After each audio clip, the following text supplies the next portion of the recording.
Good afternoon, everyone. It's Juliet Crafts So Cute, and welcome back to my channel.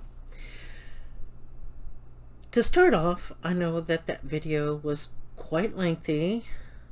The one that I just loaded, that's part 1 of this series. This is going to be part 2, and finishing up this cup cozy or mug cozy. Okay. What I wanted to say about this is because the reason why we did this is because it's so beginner friendly that even for while we're doing these autumn theme, fall theme, autumn theme items, this can be turned into a Christmas feature too, a Christmas mug cozy, by just changing the colors. You can take the puff flowers that I showed you how to make and just use red to turn it into a poinsettia. And you can take the body of the work, and they have this beautiful yarn at Walmart. It's the Red Heart size 4 worsted weight. It's a medium weight, and it's yarn that's got some speckles in it. I think it's either silver, but it's really speckly and Christmassy, and they have it in the green and the red, and I think the white has some sparkles in it. So you can turn this whole thing into a Christmas theme, and for Christmas mug cozies, great gift ideas for the holidays.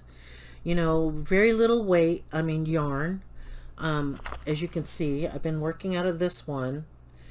This one over here is brand new because I've been working 2 different items at the same time, and I couldn't cut the yarn off because I wasn't finished with this one.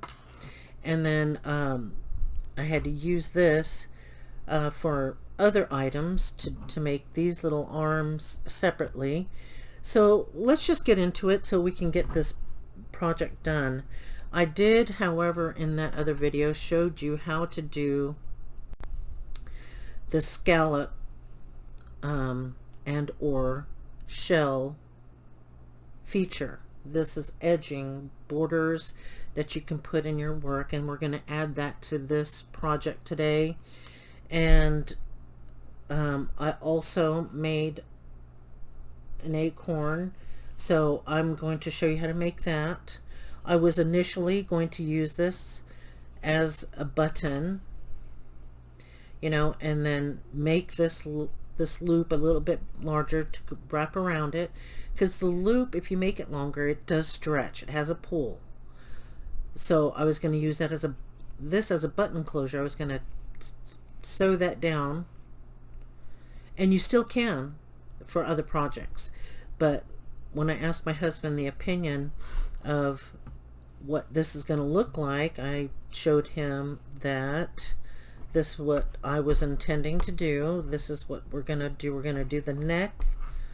I've got my body of my work. We're going to add the neck, and then I am going to add this flower. Let's see, let me get this out of the way. I'm going to add this flower with this sleeve that's got frills at the end, and we've learned this in the doing our puff stitches. This is the picot technique, and it makes a little frilly edge for the sweater, for the arms. And then I was going to add the acorn that's going to be towards the, it would have landed here, the button would have landed here, it'll wrap around, buttons here, and then this part, as you're sipping your whatever you're drinking, your little feature will be right here. You know, let's just say you're going to Starbucks, right, and you're sitting down, or any coffee shop, and you have your little mug cozy, and someone passes by and say, oh, that's so adorable, whatever theme, whatever holiday month it is, whether it's during, from now and through Thanksgiving, you might be able to sell that product. You can have commissioned work. Okay, you're sitting in there, family, friends, or and you have a Christmas themed one going on. You know, you can even turn this into a Santa suit, and I can show you later how you can color change. So imagine, okay, like this body is red, this is white for Santa's little fluffy little edging of his suit. During the section you can change colors and add like a black, two of these black ribbed areas for Santa's belt, and you can color change into a buckle, so he's got a buckle. You can take this arm and stitch around white for Santa's little part of his, what do you call that, cuff on his sweater. So sky's the limit. You can even turn this into an elf sweater. Okay, you can take and make a candy cane, which I can show you later, a candy cane for a button closure. So your candy cane will be here, and you've got your main feature over on this side, and the candy cane's here. So how adorable would that, I mean, sky's the limit. They have beautiful variegated yarn, like the green camo army. You can sew a whole army themed mug cozy, camouflage, like during the hunting season. You can get the colors of the real tree suits, that the real tree colors that is typical in a real tree hunting outfit. And you can do that for your favorite hunter. You don't have to add these elements. You just crochet a whole mug cozy in the army colors, the hunting colors. Sky's the limit on this. You don't have to add the scallop to it. All you do is if you're making something for your favorite male or men in your life, what you do is, for here, I've added this straight edge because we're going to work our scallop into this. We'll straight edge this, but you could just leave it just like that. But what you want to do is you want to increase the length of this. We did 12 stitches plus 1, that's 13. Okay, so you can add 14 stitches, add 2 more stitches, and then plus 1, which is 15, so that your rows, 14 stitches will bring you down to here. Okay, so 12 and then 2 more, 14. So 14 chains plus 1, and then you can do this edge to complete that mug cozy for your favorite men in your life. Okay, so I have done these little elements because they're a great way to practice your stitching for beginners. I'm showing these so that you can get the hang of doing multiple things from primarily one hook. Right now, this has all been done with this size G6. It's a 4mm hook that if you only have one, you can do so many things and so much more. Amigurumi, you might have to add like another crochet hook to do like larger parts, but typically I've seen amigurumi done, amigurumi keychains, like a mushrooms, little frogs, hearts, from one hook, just one. Okay, so let's just get into this. We're going to now do this neck line. I'm going to add the neck to mine, and I started stitching one side. I'm not going to complete it until I get this neck on, but I'll go together. We will go to the other side and single stitch all along the bottom so that we can add our scallop. Okay, so let's just get started. So here, let me move this out of the way,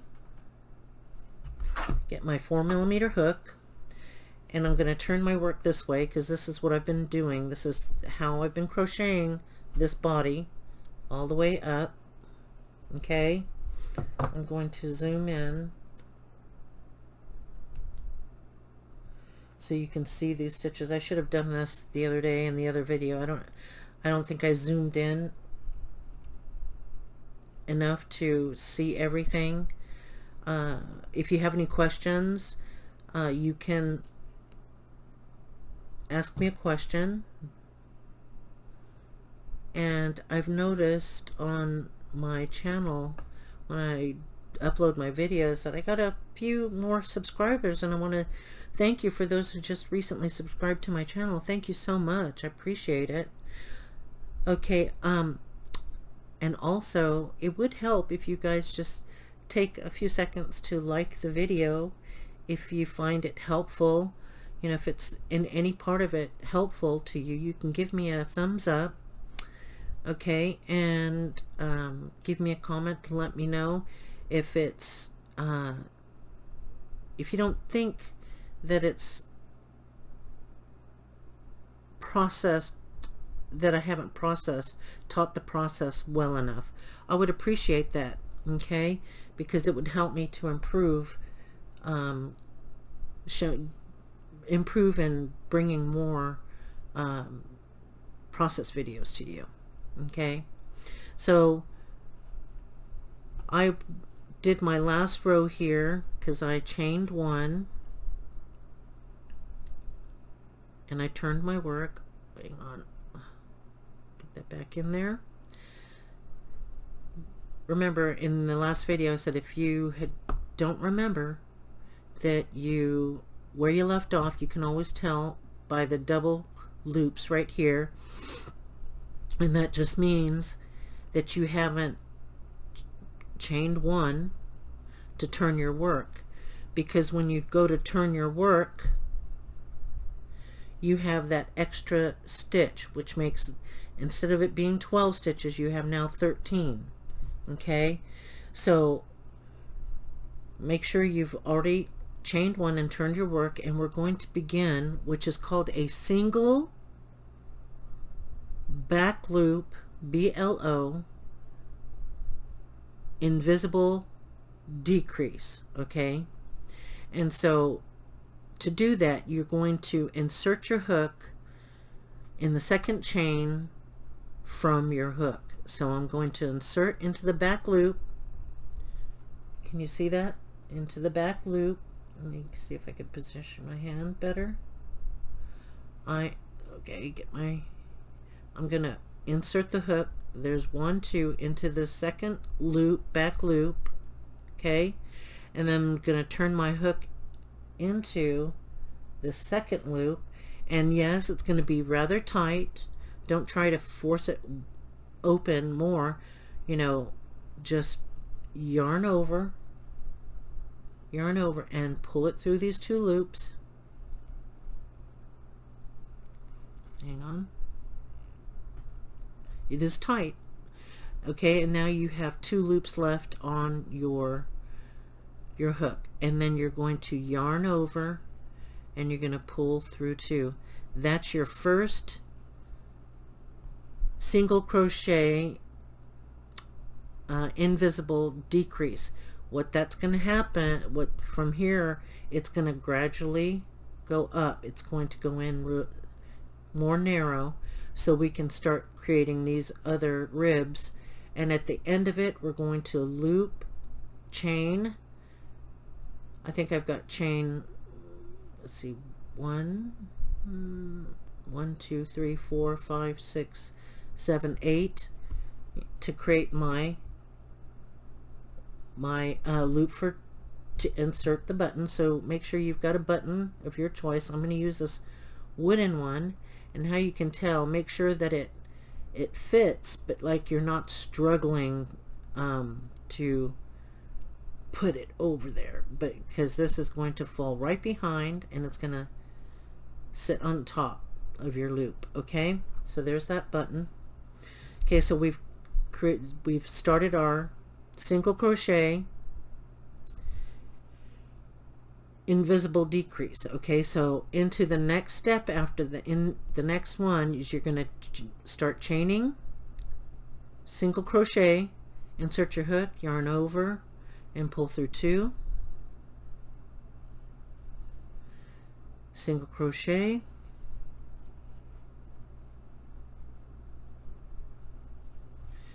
okay, you're going to single crochet all the way down these stitches, leaving 2 open for your decrease, your single crochet invisible decrease. Okay, so I'm going to go ahead and chain all the way there.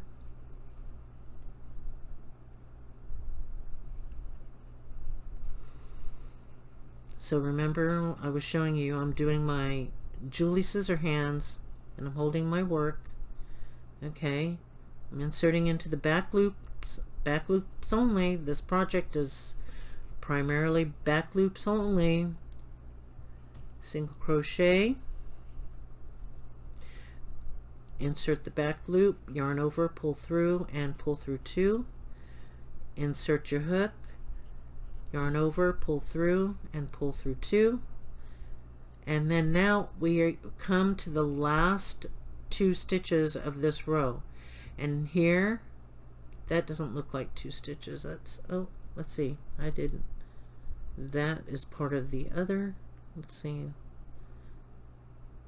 it's a snag. I think it is a snag. Okay, so now we're going to insert our hook into this back loop, and then we're going to bring it around into the back loop. It's okay, the beauty of this yarn, it stretches, but it also goes back into place too, unless you overstretched it. And then yarn over, pull through 2 loops, and then pull through to your single crochet. So if you can see, that's already started to decrease in, it's starting that curvature. Okay, so now we are going to yarn over and do a single crochet, sorry about that. You are going to chain 1 and then turn your work. Okay, chain 1 and turn your work.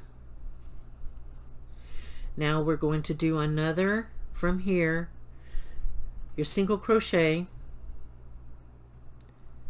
invisible decrease. Okay, so into the second hook, into the second chain from your hook, into the second chain from your hook, the second chain from your hook. I'm sorry, I'm repeating that. Second chain from your hook, insert, and then loop around and insert your hook again, yarn over and pull through. Hold on, yarn over and pull through those 2 loops with the remainder of your 2 loops, which completes your single crochet. So this is a single crochet invisible decrease, and now you're going to chain all the way till the very end. You're leaving 2 of these loops available for the single crochet invisible decrease. So I'm going to start chaining single crochets into the back loops only.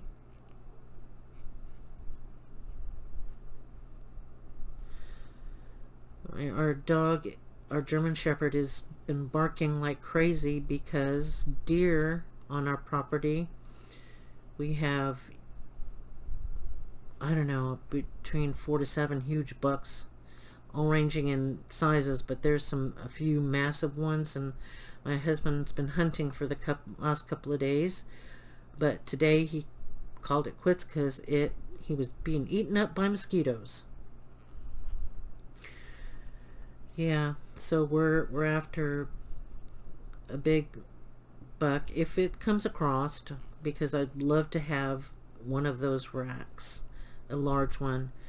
Last season, he shot up a huge, massive, more than, I think it was an 8-pointer or greater, huge.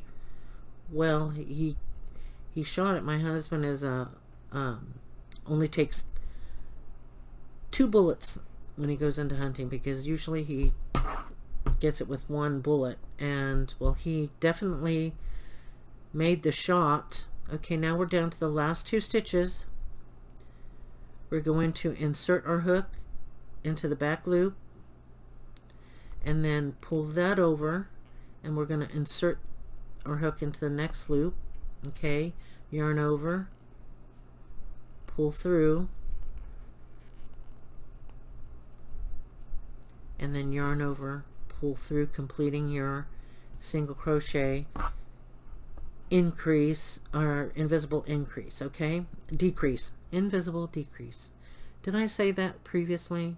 It is a single crochet invisible decrease. Okay, so now we're going to chain 1, turn our work. Okay, and now we're going to decrease again. So we're going to, from the second chain, we're going to second chain from the hook, insert your hook. Oops, do you see why I'm pulling out? Because this right here is way too loose. See that? So I'm going to, see how loose that is? Just going to pull on it and get it to the gauge size I need it to be, and then I'm going to insert this hook in that loop, and then come around in this loop, pull through. Remember, get that hook right underneath to be able to pull it through. Okay, and then yarn over and pull it through.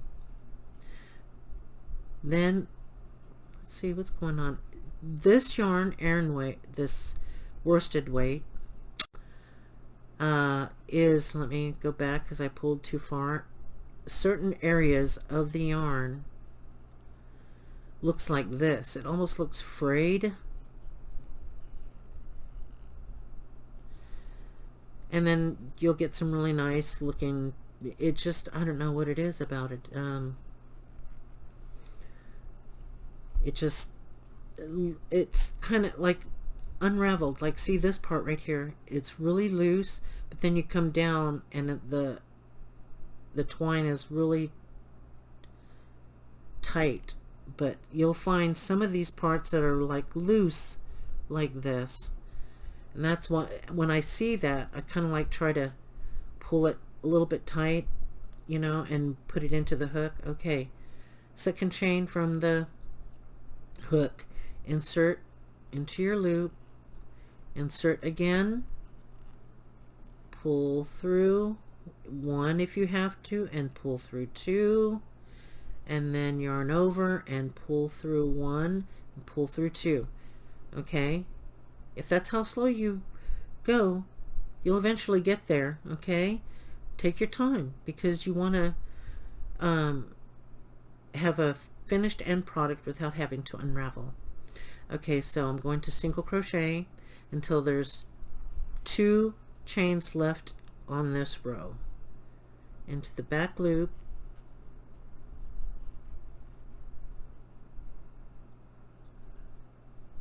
into this back loop, pull through 2, into the back loop, pull through, yarn over and pull through 2. Now I'm down to this last 2 stitches, so I'm going to loop in, loop into the other, yarn over and get that hook just right, so you can, well, it just came off my hook, so I'm going to loop over, and I'm going to pull through and then pull through 2, completing the single crochet invisible decrease. Now I'm going to chain one and turn the work. Okay, and from here, let me just pull out and show you. We are now going to see, just keep doing single crochets, no more. There's not going to be any more decreases or invisible decreases, because let me just show you, when I put this in, when I put this here, okay, here's the main body of the work right here, this main 12-inch or 12 stitch rib.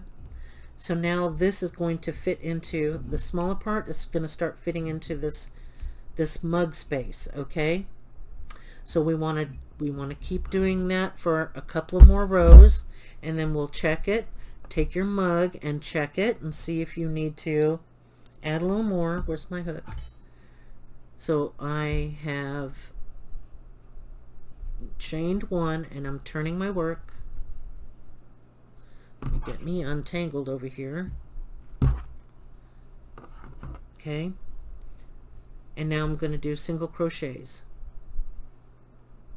Do I need to do, let me see, one, so 1, 2, 3, 4, 5.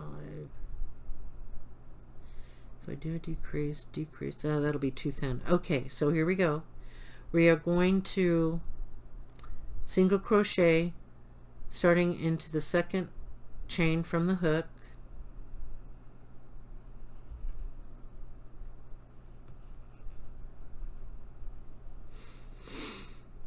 Okay, so there we go. I hope you guys can see this.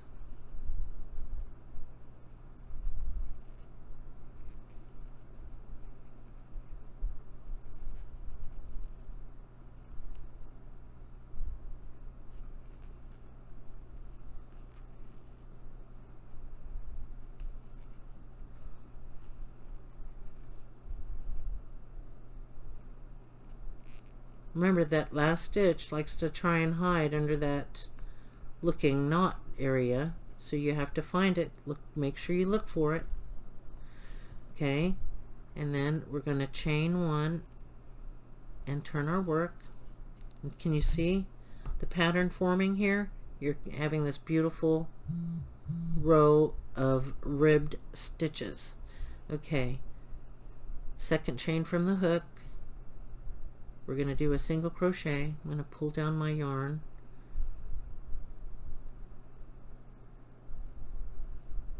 Second chain, right? Oh, wait a minute. That's why. Oh, you're not supposed to yarn over. I was thinking half double crochet for some reason. I don't know why. We're coming to the finishing and to close up our koozie, or I don't know why I keep calling it a koozie. That's not a koozie, a mug cozy. Koozies are for bowls. Believe it or not, that popped into my head last night, and I was thinking, how can how do I figure out to do a bowl koozie with yarn? I know it's got to be out there, but my head's been just brainstorming, counting stitches. How would I turn, how would I do this and that? So anyway, I'm turning my work because we've chained one. Second stitch from the chain, from the hook into the back loops only. Keep chaining. Keep chaining, single crochet, single crochet, single crochet. Single crochet never starts with the yarning over. It's just inserted into the chain, and it ends up like this. You're inserting. Okay, now here again, that's bobbled over, right? So usually when I'm crocheting, I just kind of like push that out of the way, and I see my back loop immediately, or you just take your hand and just push that loop over, and now you can see the chain. So I'm going to insert my hook into that back loop, yarn over, pull through, yarn over and pull through 2, chain 1, turn your work, second chain from the hook, insert, yarn over and pull through 2, insert your hook, back loops only, yarn over, pull through 2, that's your single crochet, insert your hook, yarn over and pull through, insert, yarn over, pull through and pull through. And trust me, when I was learning, I was talking to myself out loud, just like this. Ooh. Okay, and I believe I could use one more of these rows. I'm just taking a guess. If it's not, well, you know, let's just do this. Since we've got that neck going, I know I'm going to need a couple of more, but this is what you could do frequently, is check it. Okay, so here we are. Let me grab it all the way around. This mic is extremely heavy. That's why I've stopped using it. It's going to be my crochet hook cup, because it's just okay. So here is our main. Remember, did I mention? Remember that we were going to have our work stop right here, about a ½ inch away from the handle. Okay, that's where that is. That's where my main my body is, right here. And then we've got this coming in, and we want this to be able to close that tight. Okay, we want to bring this neck over into this space right here. We're going to put our button here so that the loop we make will connect it. All right. So let's go here. Okay, I need to chain 1. How I know? Right there, those 2 loops telling me I need to chain 1 and turn my work. And I'm going to continue, second chain from the hook, insert into the back loops, insert into the back loop, yarn over, pull through, yarn over and pull through 2, into the back loop,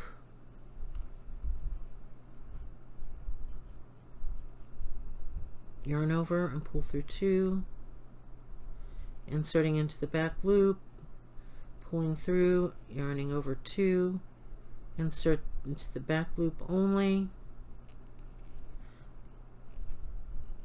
pull through 2, and here we are. There's that knot. Just kind of take your finger, just lightly, just pull that out of the way. Pull that out of the way because it exposes the last stitch of that row. See that? There it is. Oh, I'm so sorry. I kind of, if I sound sort of, I don't know, in a downer, I guess I am. I just found out today that I lost my niece, who was in her early 30s, and I can't get to Kentucky, so I'm just a bit heartbroken over that. And I'm trying to keep my concentration to get through this, because if I don't complete the second tutorial, I won't be coming back for it for a while. I know me. I know me. I've just gone through so much almost near-death tragedies with my oldest daughter, just so many things, and so I'm just in that thought space, that head space of about my niece, and trying to get through this so we can complete this. And then I'm probably going to take a break until I think I need to make calls and talk to family members. Yeah, so that's where I'm at. So if I'm just charging along, I'm hoping you guys are seeing this. I think you've heard me repeat it so much that you probably want to say, we got it now. But repetition, repetition, repetition. Second chain from your hook, insert into the back loops only, yarn over and pull through 2. Oops. Into the back loop, yarn over, pull through 2, yarn over, insert, yarn over, pull through 2, insert, yarn over, pull through, yarn over, pull through 2. I repeatedly said that to myself to get my muscle memory going. Insert your hook, yarn over, pull through, yarn over, and pull through 2, completing your single crochet. Ooh, I just snagged that one. That's not a good thing. I hear my hubba dubba moving around. I heard him come to the door to check to see if I was filming, and I'm sure he heard me. He won't open the door when I'm in my craft room filming. What I love about him is that he's loving the things that are on my table that I'm making. He's amazed at what things you can make from yarn, with just knowing some techniques. I'm taking me that I'm just a complete beginner. Okay, second chain from the hook, insert into the back loop, yarn over, and pull through 2, single crochet, insert into back loop, yarn over and pull through, yarn over and pull through. And I snagged it again, didn't I? There. Nope.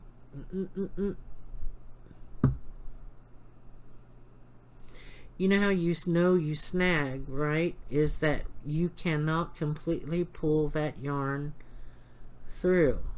Okay, it won't come through. So you just, before you tear your yarn or shred it to pieces like I have, we're trying to force it. Oh my gosh, I remember so many mistakes and my frustrations of trying to learn this thing. Now, okay, I've been crocheting like a month and a half, right? But I have been studying stitches by watching numerous of tutorials. I wish I wrote down. One day I'm just going to sit down and go through and find everyone that I've watched so I can link them in the description or put it on a PDF file so you guys have a list. I'm going to check my work here and see if this is long enough. So this is what you want to do. Okay, so I'm thinking this is really good because this meets this right here, right? Okay, it stops right here, but I want my hook, this neck to come over here, so I'm pushing my mug cozy together. Okay, I'm pushing it. Okay, here we go. It's going to come through like this. Actually, I think I've got just enough. So do you see how that has connected, you guys? See that? Let me bring that up. Having difficulty. Holding it. But that's what you want to do, because when you've got your button on, it's going to keep it snug. So the cute little button's going to go here, whatever button you choose. Okay, so I'm going to stop right here and make a loop. So we're going to insert this hook again, okay, and then I'm going to chain one do I want to chain one from here? Yes. Chain one, turn my work. Turn my work. Okay. From here, we're going to count. We don't count this first chain. I'm going to count 1, 2, 3, 4, 5. I've got 5 stitches, right? So we are typically wanting to match the length. So if I go, that's 1, I'm counting this 1 as my first chain. Okay, so I'm going to go 1, 2, 3, 4, come on, 5, okay, and then I'm going to do this. You see that? It's going to be that loop, and you're going to chain. It could be different from mine unless you're going to make one exactly like this. Okay, so I've got 5 chains because it's going to come over here. I'm going to make sure that this is pulled over, okay, because now I am going to completely, not into the back loop, I'm going to bring this hook into the full chain, just like that. Okay, and then I'm going to yarn over, and slip stitch to close. Okay, and then once you do that, you're going to do another slip stitch. You're going to yarn over and do another slip stitch. Okay, and then you're going to pull this up, cut your tail. I usually cut a lengthy tail, probably about 6 inches, and depending on what work you're doing will determine the length of yarn that you're going to keep, because if you have to do some stitching, sewing something on, then you want a longer one. Okay, so there is our finished neckline. Okay, that's gorgeous, right? Finished neckline. Can you see that finished neckline? And I'm going to insert this here.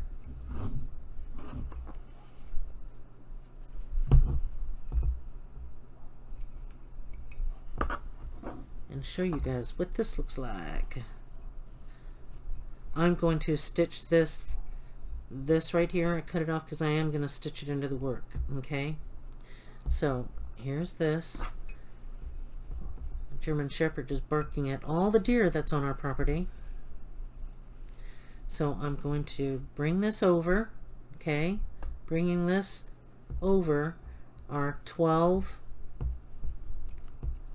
our, what do you call it, our ribbed our ribbed cozy, and bring it through. Right, get that out of the way, and I want to figure out where I want to put that button. So I'm stretching it, so I know if I've stretched it this far, it stays in place, staying in place. Okay, so if I were to end here, putting my button here, which, let's see, I am then going to take one of these. Ooh. Take one of my stitch markers, get this neck in place again,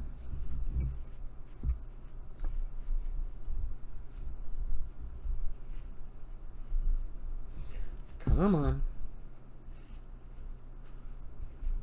like so. Okay, just like that, knowing that my mud cozy is nice and snug. I know I'm going to put my button right on this ribbed ribbed area. So I'm going to mark it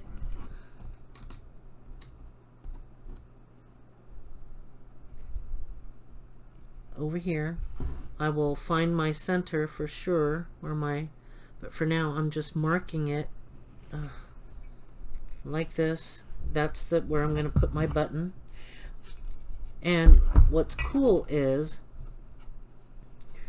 over time, you know, things do stretch, but I think that a worsted weight will take longer time for it to stretch out of place. I know that 100% cotton will, you know, which is this stuff will stretch out of place.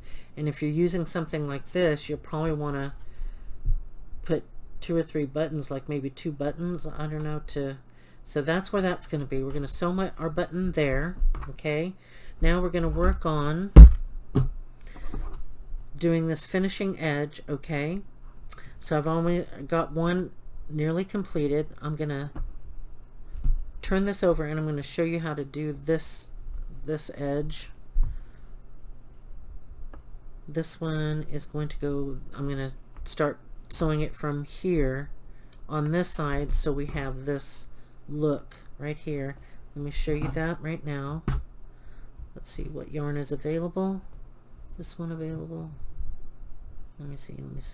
Nope, this is the one I'm working, so I need this one to do this side right here. So getting your darning needle, okay, let's insert your thread into your onto your yarn. Hang on, let me get a sip of water.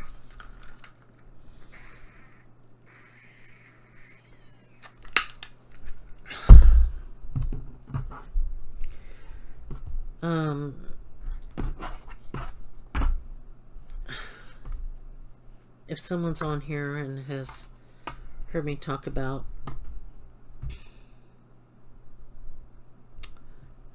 any loss, if you've experienced any loss, I'm truly sorry if that brings up a memory that is hurtful. I'm sorry. Probably shouldn't have said anything on here, but just to explain my melancholiness right now. I have a bit of melancholy going on. Okay, so let me show you this. To crochet your scallops or your shell, it's typically so easy to do it from this point because you could see all of your stitches. You can see all of your stitches, okay? In a ribbed, when you're going to single crochet an edge on so you can attach your scallops or shell, I'll show you how you loop in. Like, here is your first single. You could see it right here at the edge. You've got a stitch right here, okay? Can you see that? You've got a stitch right there. So what we are going to do, oh, wait a minute. Oh, see, I'm so sorry, guys. My hook, I need my hook. Oh, let me just pause a minute because my brain is just so preoccupied. Hang on. Okay, I'm back. Oh, I'm telling you, I would put this down because my head is not feeling correct right now, so I am going to take a few pauses if I have to get my head on straight. I'm still waiting for an address to come through so I can order some flowers. Okay, so in here we're going to look at this from our hook standpoint right here, our chain. This is going to be our first chain that we're going to. This does not typically look like a chain, but there are chains here and I'll show you where they're at. I'm going to get my yarn ready like this because I'm going to put the hook through here and latch onto this and bring it through. Okay, so right here I'm going to put my hook in there. It's a little snug, but it's okay, it's not going to hurt your yarn. Then I'm going to hook this on and I'm going to pull it through. Okay, I'm turning my hook in and pulling it through. Then I'm dropping that tail and I'm going to hold on to it like this. Then I'm going to chain one, okay, and then into this same stitch, okay, I'm going to, am I going into that same stitch? No. Into this next stitch. You can't see it, but they're there. I'm going to show you. Right there, you'll see a hole. You just right into this rib line, the line right in here. At the top there is a stitch, so you just go through it. Okay. Yarn over, pull through. And see that? That is just way too big. I'm gonna cinch my loop, go through that, and pull through, and I'm going to yarn over and pull through too. Okay, and then the next one, when you see this little knot, don't let it fool you, because when you put your hook through that, you're gonna hook through that. Okay, see that? It's there. Let me pull out again and show you that. You're just gonna pull through. You see this edge right here? You just put your hook right there and push it through. There's no friction. You just yarn over and pull through, yarn over and pull through. There's your single stitch. Okay, now in this little line space right here, you're going to insert your hook, pull through, yarn over and pull through. Okay, into this next post, see that? I'm going to push that, drop that thread now. I'm going to push through, grab this, pull through. If you see, do you see anything that's wrong with that? There's a little thread right there. That is a snag. I'm going to release it and go back and see where that snag is. Okay, so into this line space right there, a lined ridge, or the center of two posts, you're going to insert your hook, yarn over and pull through. Now into this post, you see this line work, just push your hook through, yarn over and pull through two. See, now we're creating the chains that we need, necessary. Okay, now you might say, do you have a number of stitches? I said no, because everybody's length of body work, the body work from here to here is different. Okay, so you're just going to single crochet into this post. The next one now is into this post right here. See, it pushes right through, yarn over, pull through two. Into this middle, I'm yarning over, inserting, yarning over, pulling through. Okay, into this post right there, yarn over, pull through two, and I snagged myself again. See that? So I'm going to unhook that and hook back into this, yarn over, pull through, into this post, push through, yarn over and pull through two, into the center, right there, and through into this post right here at that edge line right there. Just push through your hook. It's not hard, just see, it just goes right in, and yarn over and pull through 2 into this line.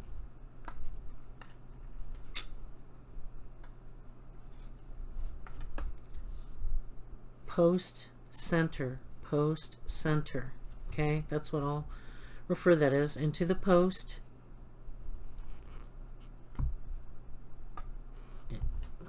okay, into that post, into the center,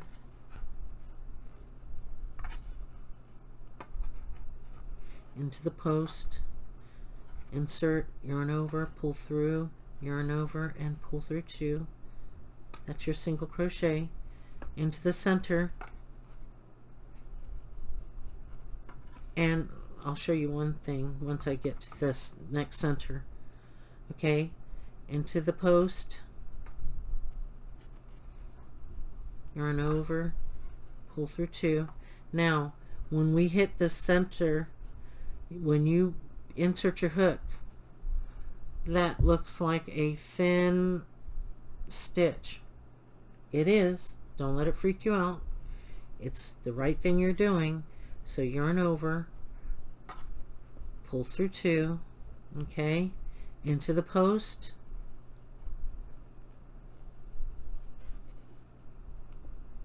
into the center,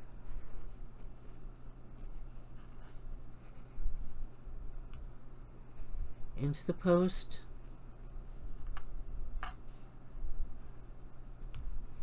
into the center,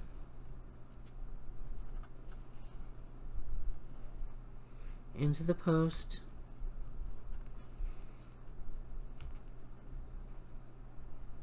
center, into the post,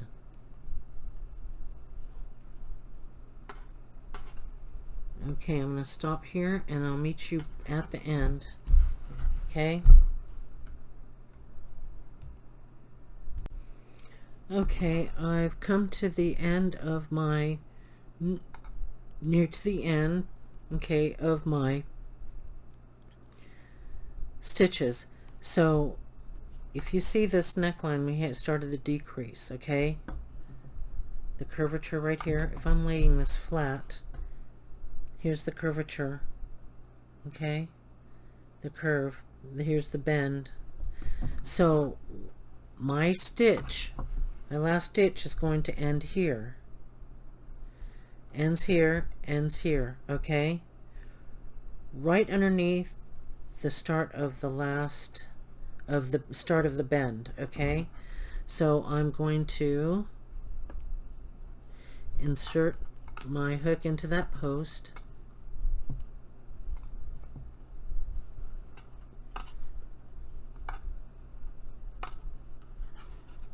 Yarn over and pull through 2 into this center,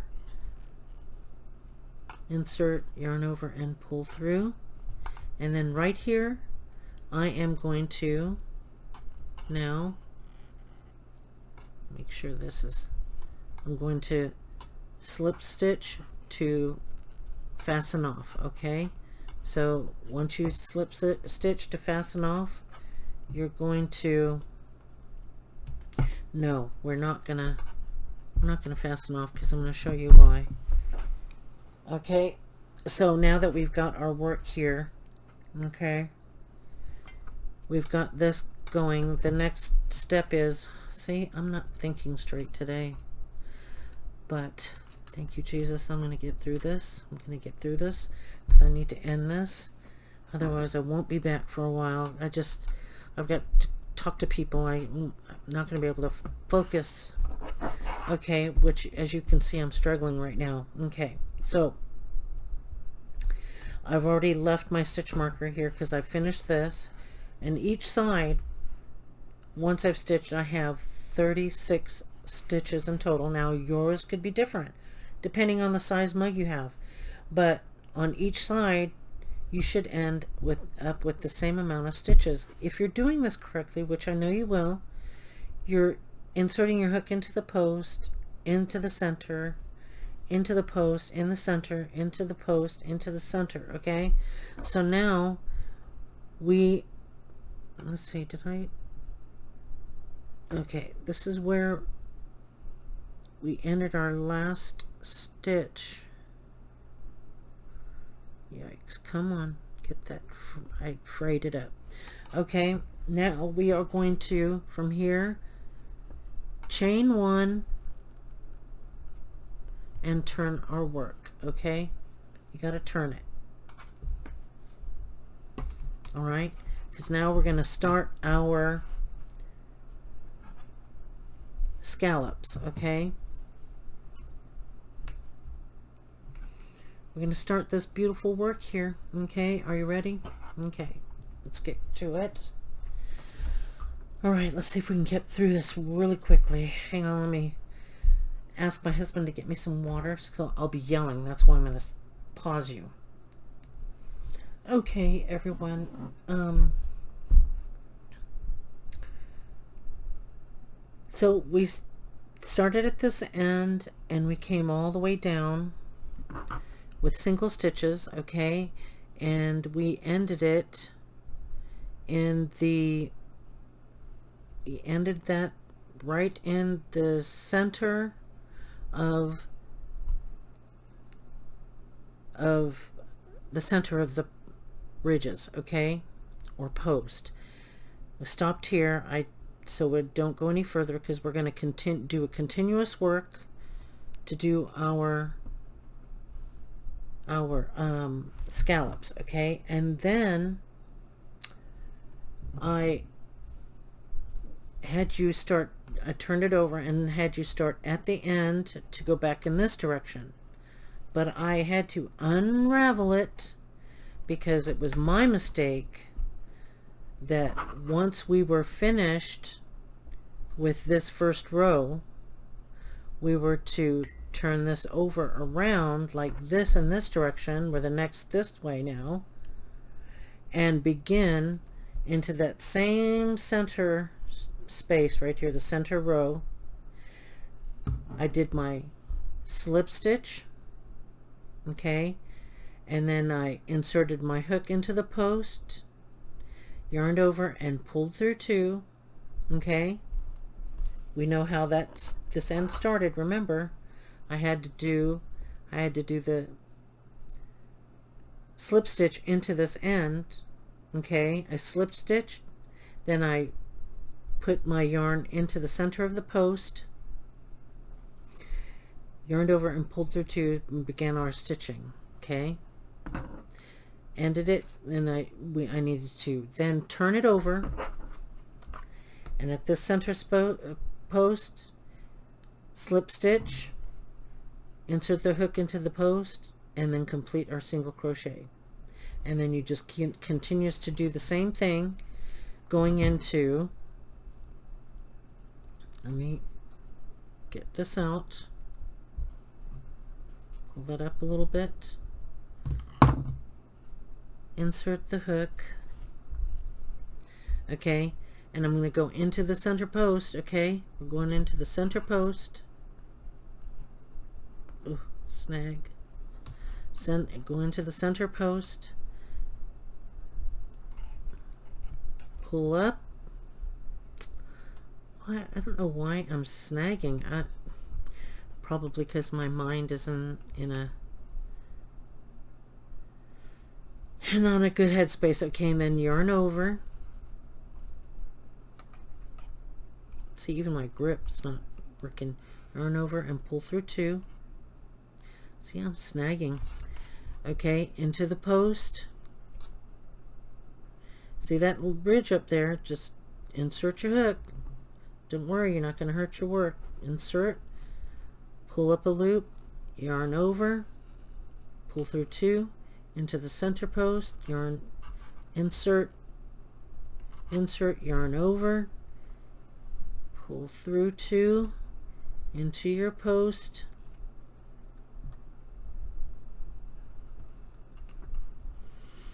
Into the post. Into the post. Yarn over. Pull through 2.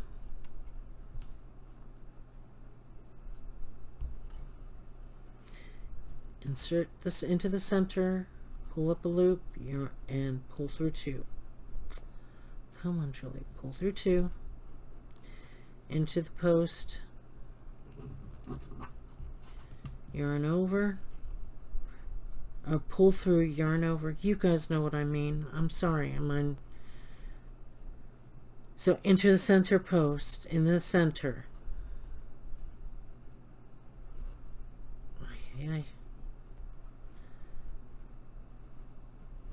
Oh my, okay. Into the center post. Okay, I didn't get my hook in right. Okay, everything I've been teaching you guys, I didn't do it right myself. Okay, yarn over, pull through, into the post,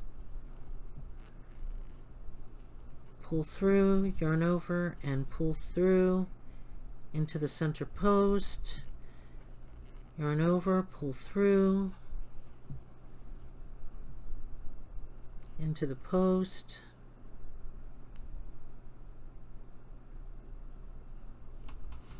into the post. Just means my stitches are a bit tight. You can do this, Julie. You can do it. What's going on here, Maynard? Okay. Into the post.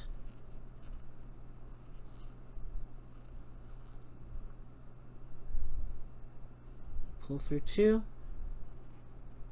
Into the post. Ouch. I'll tell you why I said ouch. Right there. Not from a hook. I was fiddling with my fingers last night and I shouldn't have. I was, you know, that I felt like a hangnail, but it wasn't a hangnail, it was just my cuticle. Okay, into the post, pull through, yarn over, and pull through. There goes my little acorn, is wanting to roll off the table. There we go.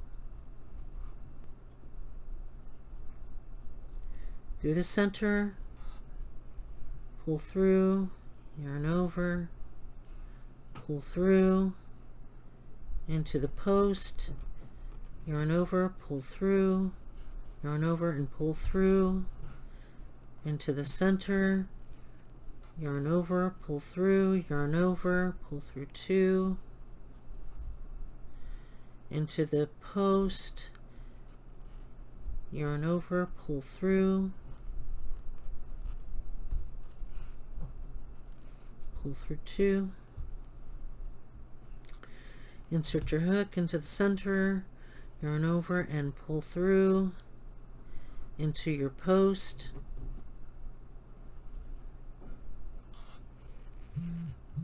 yarn over and pull through, yarn over and pull through 2, going into the center, yarn over, yarn over, yarn over, pull through 2,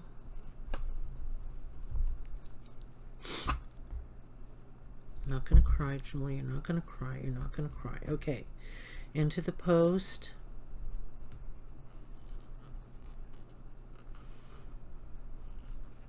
yarn over and pull through 2, into the center, yarn over, pull through, yarn over and pull through 2, into the post, yarn over, pull through 2, into the center. Oh, I snagged it.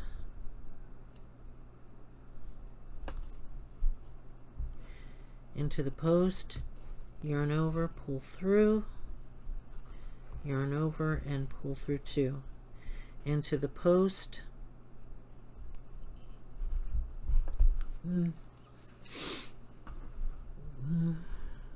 okay,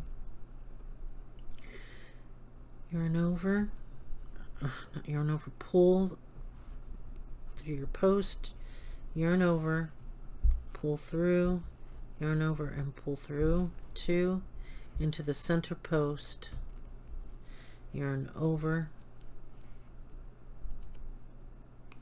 center post, yarn over, pull through, and pull through 2.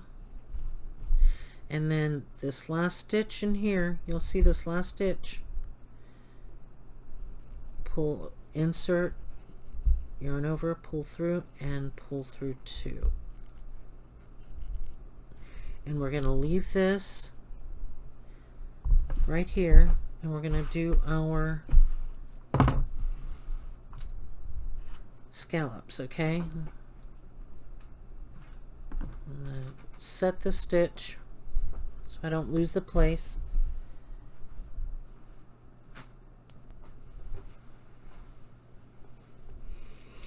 Hey guys, I took a break, had dinner with my husband early because he's back in the woods hunting, and it's gonna get dark soon, so he'll be coming in soon.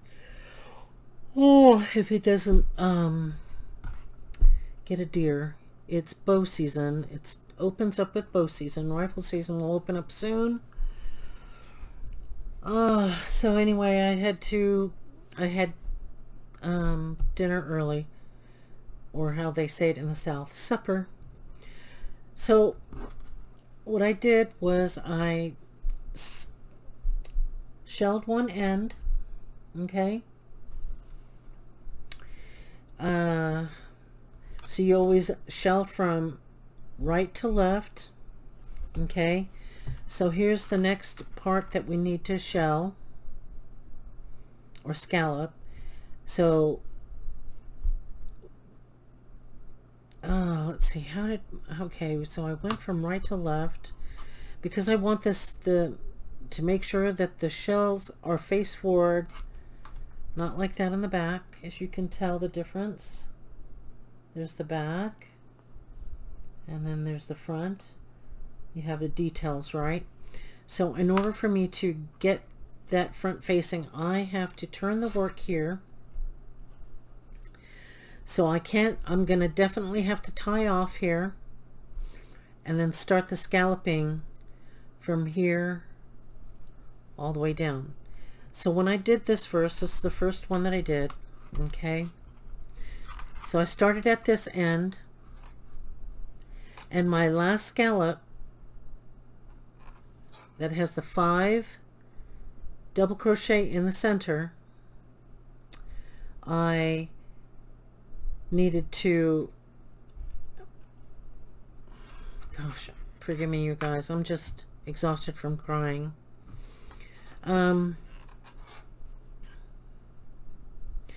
Okay, so when you do your scallop, my scallop ended at on the very last third,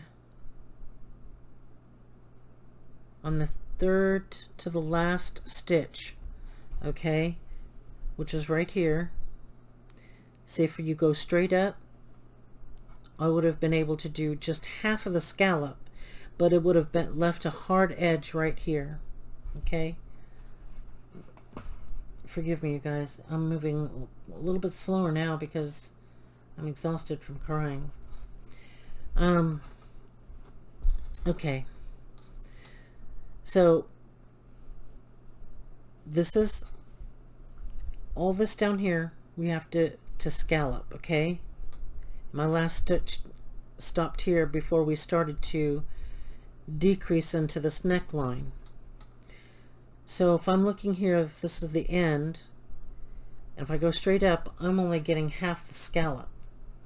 So what I did was I continued to scallop, do the 5, okay? And if you saw in the last video, after you finish one full scallop, you have to skip 1, 2 stitches, and into the third stitch you have to put 1 single crochet, and then you have to skip 2 stitches and then complete your next scallop or shell. But in this case, my case, it ended right here, okay?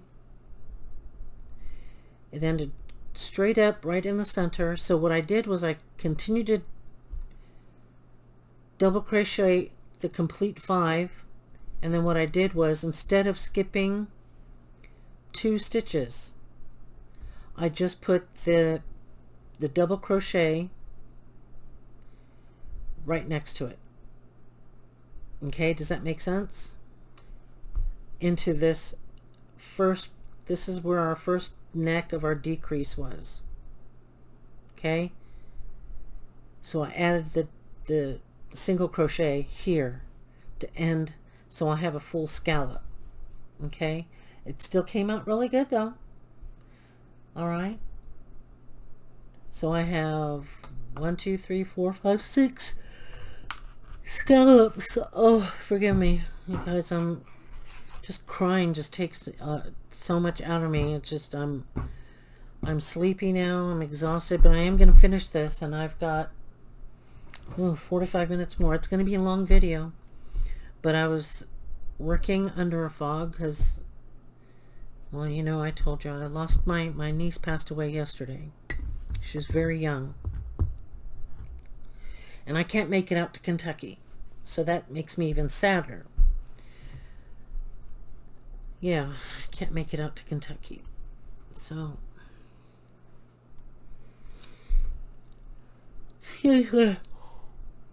oh, I'm so sorry. Sorry, guys. We'll get through this. Okay, so I'm going to, because I want my scallops to front face, if I were to stitch it here along this, my front face will be here, and then the back will be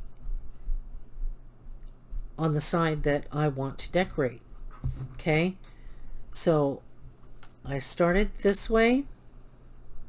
Okay, and then I have to turn my work and start here instead of starting at this one, because you can't scallop this way unless you're left-handed. I'm not left-handed.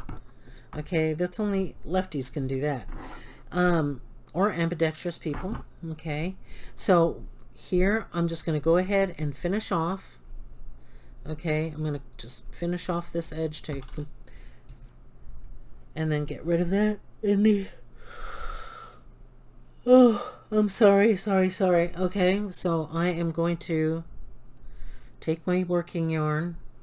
I'm going to pull this tight so I can slip stitch this closed. Okay,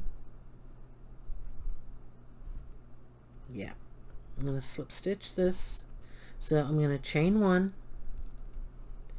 Okay, I'm going to cut my yarn.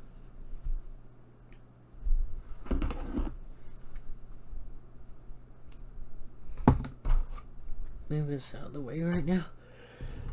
Oh God. Oh. Okay, so what I'm going to be doing, I think I asked earlier in this video, or it was in the last video, I asked all of the beginners, if you have hooks, have you bought hooks? What kind of hooks do you have? Do you guys have this hook?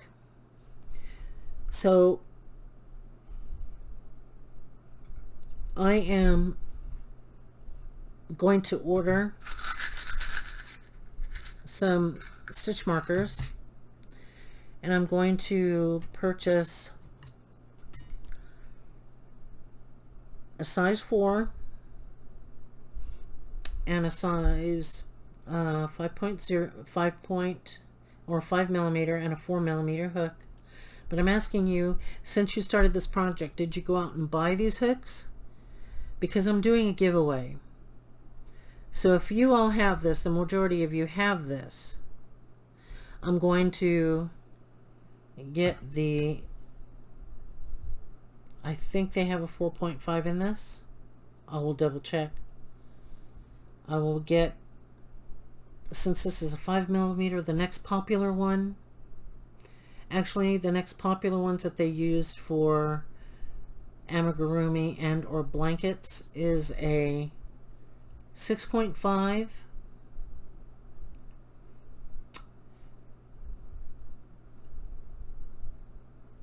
either a 6 or 6.5, and I know definitely a 7 and an 8.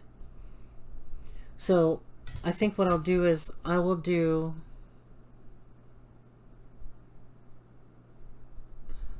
either I will do the 6.5, a 6 and a 6.5, and or a 7 and an 8.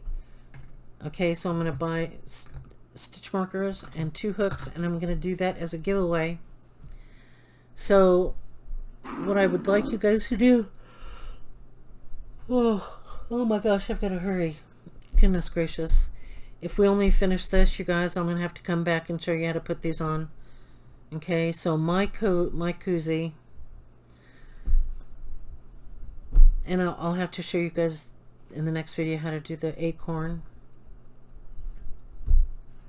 I just can't stop yawning. That's what happens when I cry heavily, heavily, heavily. Okay.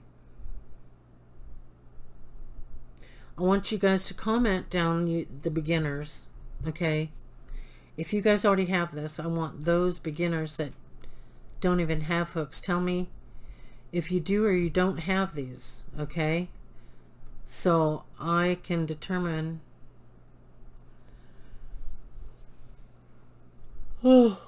which set of hooks to purchase for the giveaway. And how would you post it without having to join my junk journal group? Because I'd like to see your guys' makes. If you just join my junk journal group, you can share your makes there. And on my junk journal set, I don't have any problems on mine. No hard, fast rules. If you guys want to advertise your makes and your YouTube channel, I don't mind. I would just love to see your works. If you guys created this, okay, all the beginners who do, just go over there and join. I'll click accept, okay? Join that, post the pictures. So if those who post the pictures of the things that you've been making onto my junk journal depot, that group, I'm going to go ahead and do a giveaway, okay? I will run the giveaway till, I will give it time till the end.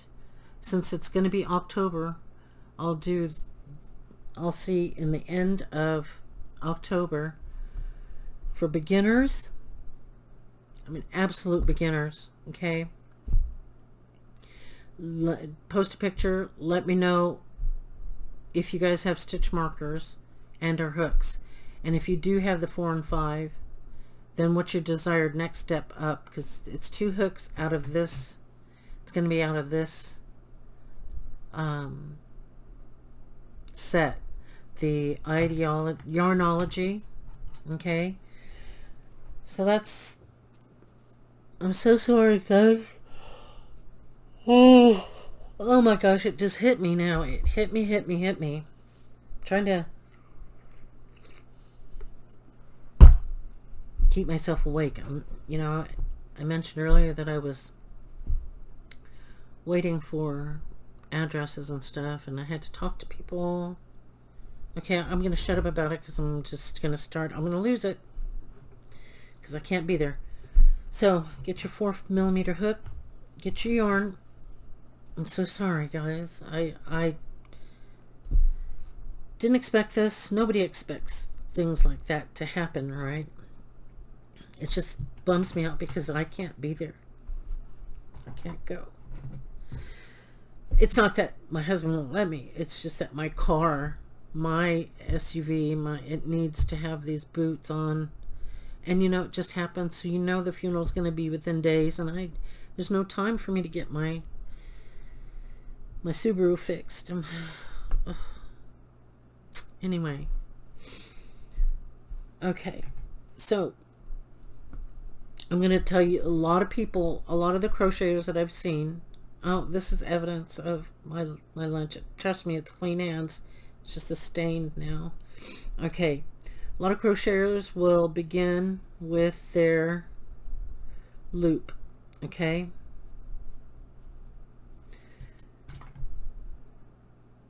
when they are going to work on another section, and what they do is where they're going to start. For us, I'm going to start, oh, where did I, let me turn it around like this. I'm going to start right here at this,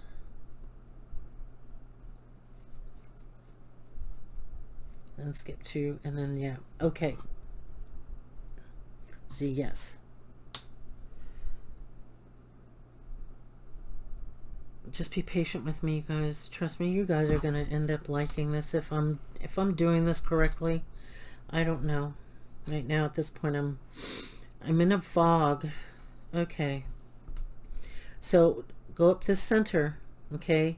You're going to get this stitch here. Is this the stitch on that one right here? Yep, it's this stitch. This is what they typically do. Okay, wait. Ay, ay, ay, Julie, get with it. Get with the program. Okay, they put their hook like this, right? They bring it through, and then they slip stitch, okay? That's what typically a lot of people do that, right?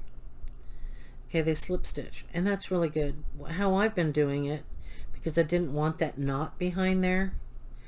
So what I do, so I don't have that extra knot in my work, I will insert my hook here, going up this line right here, right there, and then you see this tail. This tail is going to be to the right of my hook. Okay, the short end to the right. This is my right. I'm going to hang on to this, and I'm going to bring it through. Okay, and then I'm going to drop that small,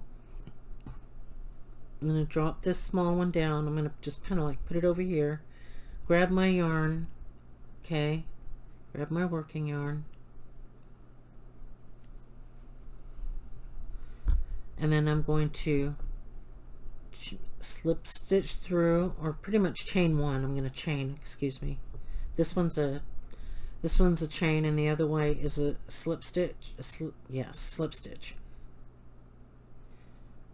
So, and then you know how, if I don't want it to move, I'll yank on that tail to close it, to hold it shut, right?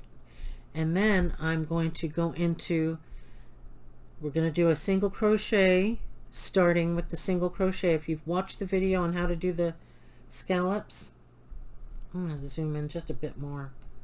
Let's see. So you're up close. Okay.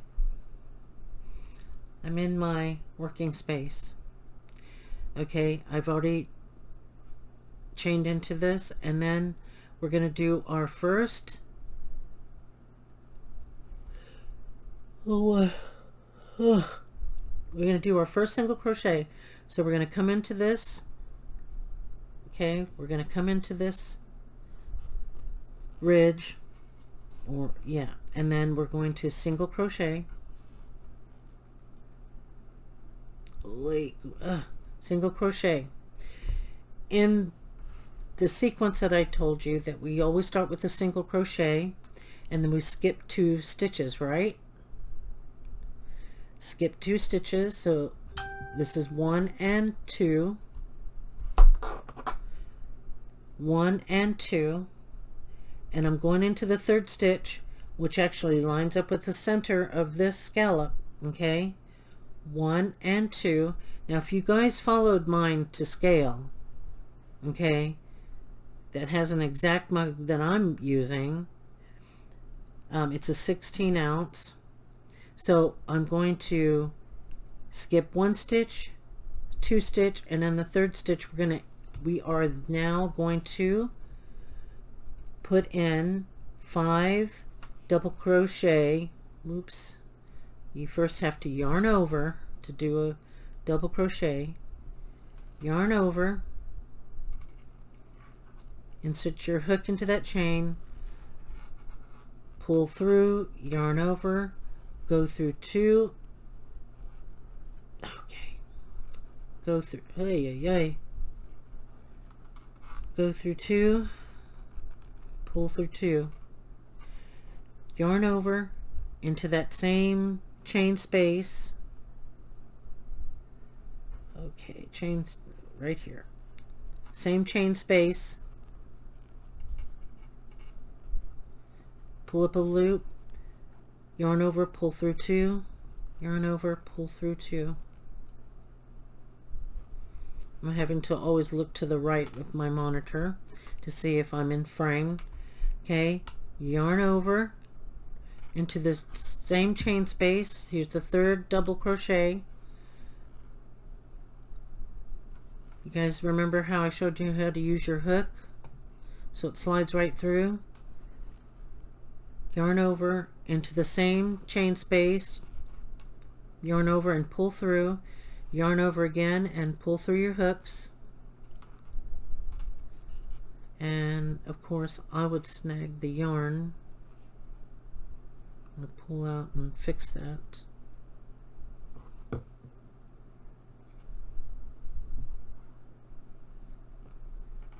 Yarn over and pull the remaining 2. I've got 3 double crochets now. Here's the 4th one.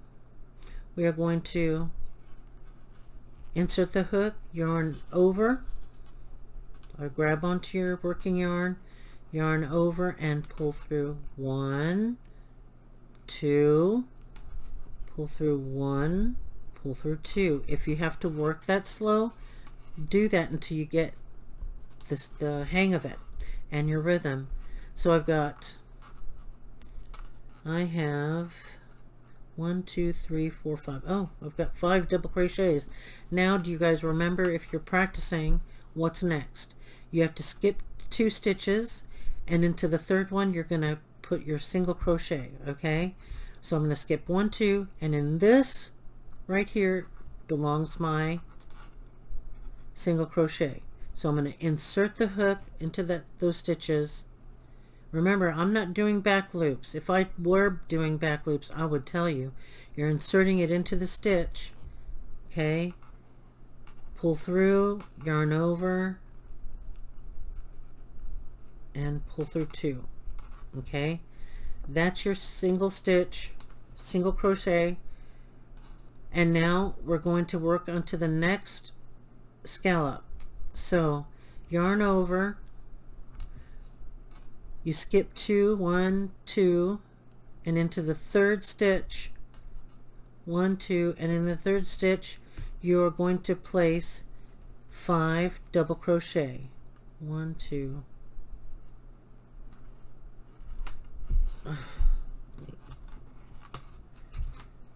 My eyes are blurry. I'm sure you guys all know when you cry a lot, your eyes start to get blurry. 1, 2, and in the 3rd stitch, start our double crochet.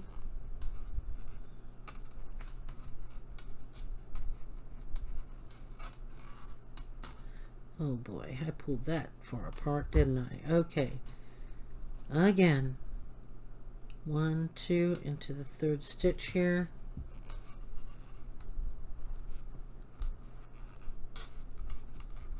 Trying to keep these stitches distance as close as possible. Okay, so there's 1 double crochet into the same stitch. I don't know why I'm snagging today. It's just, I'm just not in my rhythm. Just not. I see, I'm just not patient. You guys can't see this. Pulling through 2, pulling through 2, double crochet into the same stitch for the 3rd one,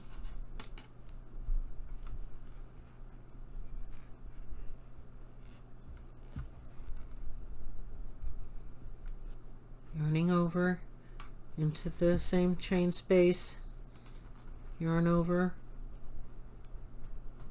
pull through 1, pull through 2, yarn over, pull through 1, pull through 2, and I have 1, 2, 3, 4 last double crochet into the same chain space for a total of 5 double crochet, yarn over, pull through 1, pull through 2, pull through 1, pull through 2.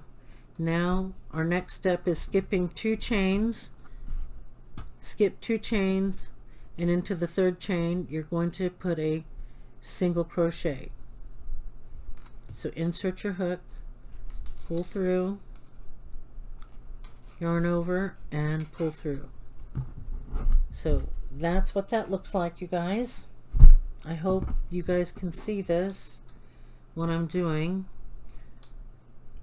Okay, so next, double crochet, yarn over, skip 2 stitches, and into the 3rd stitch you're going to insert your hook, yarn over, kind of pull that together,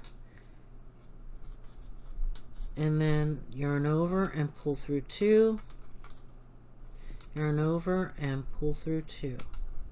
Okay, and then you can lay that flat from time to time, just kind of straighten it out, because it gets all wonky the way I'm holding and scrunching it to do these scallops, okay, or shells. Yarn over into the same chain space, yarn over, pull through 2, yarn over and pull through 2. Now I want to show you something. I always check my scallops. See how close together this is, and look at this distance right there. I don't like that chain, so I'm going to do it over, okay, because I did not pull it down to the size of my gauge. Okay, now that's the size of my gauge. Okay, so I'm going to yarn over 1, 2, 3 in the 3rd chain space, going to yarn over, yarn over and pull through, and I hope that fixed it. Nope, it didn't, because I'm not in my rhythm and blues. Well, I'm in rhythm and definitely stuck in blues today. Okay, I'm going to yarn over. Let's see if I can get this right. 1, 2. If I have to push my work together to get my distance closer, I will. If you're watching me, I scrunched it together just to keep, because I don't want that chain to what's going on here? What is going on? Oh my gosh, do you see what I'm doing? I hope you guys you're okay with me. Okay, yarn over, pull through 2, yarn over and pull through 2. Well, I guess I'm gonna have to roll with it. Okay, I'm just not getting it, but I want to just put this together today. Okay, I probably won't completely tie off, which I'll show you guys to do, but I won't, because I'll probably come back to it and finish up this scalp. So yarn over, insert the hook, same chain space, yarn over, pull through 2, yarn over and pull through 2. This thing is driving me crazy. It's making that scratching noise on the table. I typically stuff, it's just, I'm like, you know, you can get ultra sensitive. Well, that's me. If my husband just comes in and puts his hand on me just to pat my back or something, I'm just might fall out again. I just, right now, this doing this work is keeping me from crying, because if I just cry all night, I'll be sleeping all day tomorrow. Yeah, and probably crying. And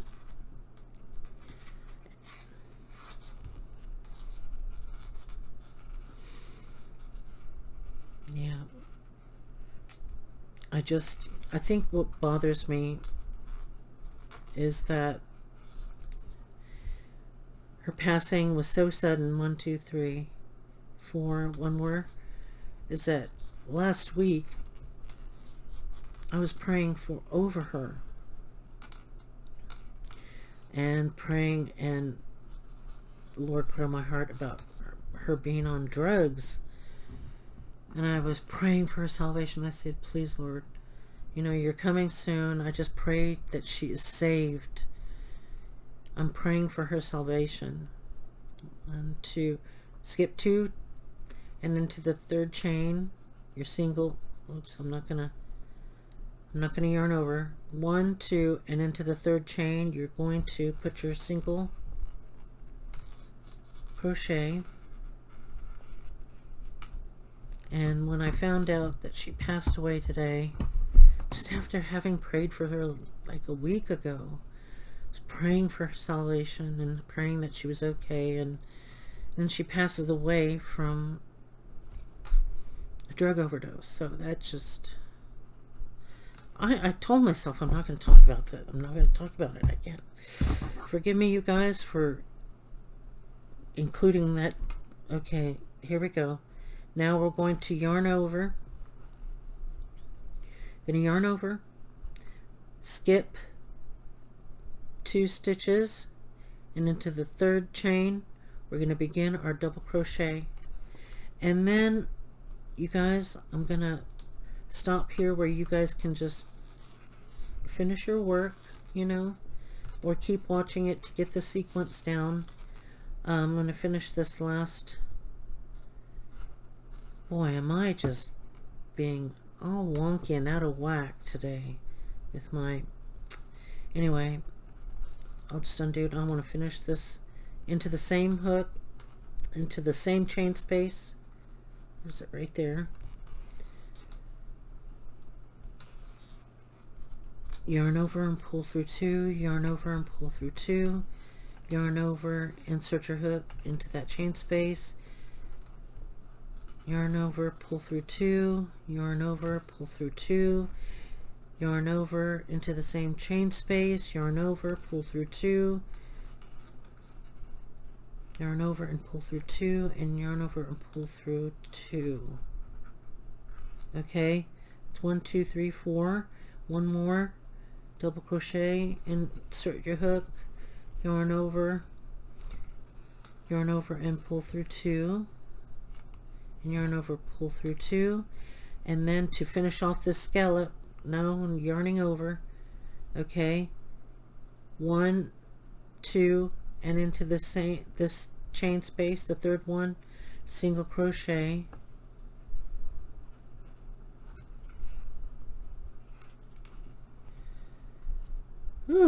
single crochet,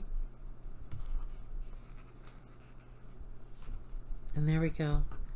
And that right there, ladies and gents, you have 2 more to start, 2 more to finish. I'm going to pause this so I can finish it up, and I'm going to come in and show you how to close.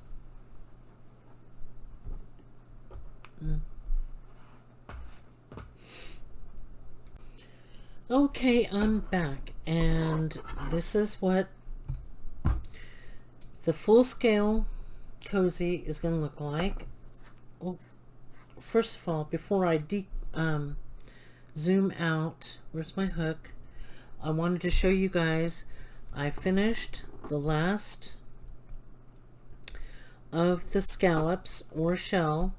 Now when you're stitching, when you've done your first row and then you begin to do your other, you'll know that the scallop centers from the scallop center match up, they align. Okay, they align. That's how you know with the single, these are the single crochets, is the 5 doubles, and then you come down, and there it is. There's another scalp that matches. Then you got your single that comes down this row. Here's your scallop. Here's the center, and it comes right down. Okay, now we're going to finish this by, and let me mention over here, in between here, you know, each stitch you have got to skip 2 stitches, put a single crochet, then skip 2 stitches and start your double, right? All your doubles. But here I don't have all of the, I don't have the next sequence. So what I do have this single crochet that's up down this row, but I'm going to add another one here in this angle to finish off this edge so it's matching here and here. Oh boy, I've got to retie up my hair, but not right now because all those little flyaway hairs are just bothering me. Okay, so I'm going to go ahead into this next stitch, this final stitch, and I'm just going to put a single crochet, so into this chain, yarn over, and put my last, unless, let me see if I didn't remember correctly. Let me see. Let me take a look at my work. So when I tie off, that's what that's going to look like right here. Okay? Alrighty. So let's just tie this off. Okay? Unless, let's see. Nope. Yep, that was, unless, let me just back this one out. I may have slip stitched. Okay? I think that's what I may have done. Let's take that out. Okay, so here we are on the last double, the single crochet, and I may have inserted the hook and just slip stitched this closed, which I'm pretty sure, I'm guessing I did. And I did. See? I did. So after that last single crochet, you need to go into that last stitch and slip stitch. Okay, and then you chain 1. I'm going to pull that down a little snugger.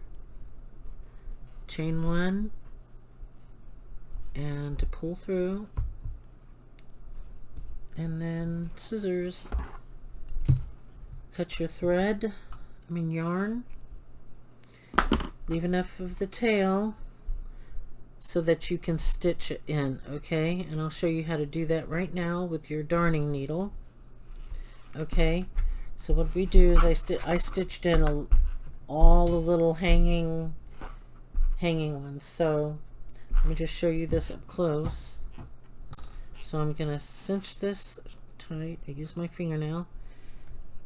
Okay, I don't know why I throw my scissors on that side, the left side. I'm going to cut that and just put that little, does that catch all my little yarn threads and stuff? I've already got like a half container full. I use that to fill in like this acorn.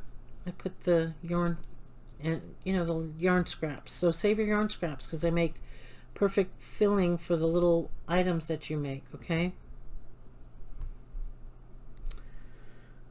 Whew.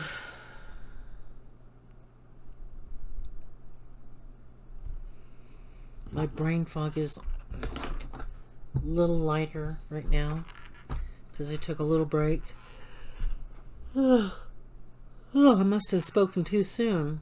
Okay, so how you want to weave, you want to weave in the direction. So like I wouldn't weave right across, just all across this. Then you're going to see this line of stitching. So I'm going to follow it. I'll follow it either this way. I'm probably going to go up this way because it's closer going this way. Because if I start stitching here, you're going to see a long stitch line here. So I'm going to go in this direction. And so I will go and do, let's see, I'm going to come up onto this little stitch here. As you can see, you don't see the needle on this side at all. You're just catching what's on the surface of the back of your project, and then I'm going to come up through there. You know, you can kind of see that, but it's not going to be bothersome because it's behind, you know, so you won't see that from the front. I'm just going to lightly grab this stitch, double checking, make sure your needle's not visible on that side, so it's safe to pull through. Come behind this one, pull through. Oh, it's raining again. Well, the rain, as long as there's no thunder and crash, boom, ball, like it's something just dropped on top of your head feeling, doesn't happen, and I'm okay. Okay, so that's enough yarning, and I'm just gonna cut it right there as close as I can, and then take this and capture my little yarn scraps. And then while I was on a little break to try and compose myself, I stitched up another one of these. Now to do one of these, okay, same process as this, however, I started off with my chain. Here's my knot, okay, and I chained 9. My goal is to have a stitch count of 8 and then plus 9. That's gonna go into the second stitch away from the hook, and then you start your chaining, okay, and then you chain 1, then turn your work, right, and then back loops only till you hit number 8, and then you repeat that. And what I did is, how I know what I want for my arm, okay, is I want to visibly see, let's see on this side, is that the side I like better? I want to see visibly 4 ribs, okay, there's 4, 1, 2, 3, 4, but I like this side better to be on the outside, so I would fold this together like this, okay, and this is where I'll begin to seam shut this, but we're going to attach the, I'm going to show you how to do the picot stitch to get this little frilly border, okay, all right, so we'll do that next, but let's let me show you what I want to do next over here, is to show you what this looks like. Oh no, can I? We've got to sew on this button. So I'm going to take this with the darning needle. No, it's not going to work, is it? No. Okay, so I've got to come in here, find a needle. It's my embroidery case. Oh, I wanted to show you guys. No, okay, I will. You see these kind of needles with this little hook? When my hands are so fatigued and I cannot put it through this big hole, this is not big enough, so what I do is I put my yarn in through that, you know, and then I just pull through, and these come in 3 different sizes. I think I lost it. That's probably why. I'm so sad because it's a gold one.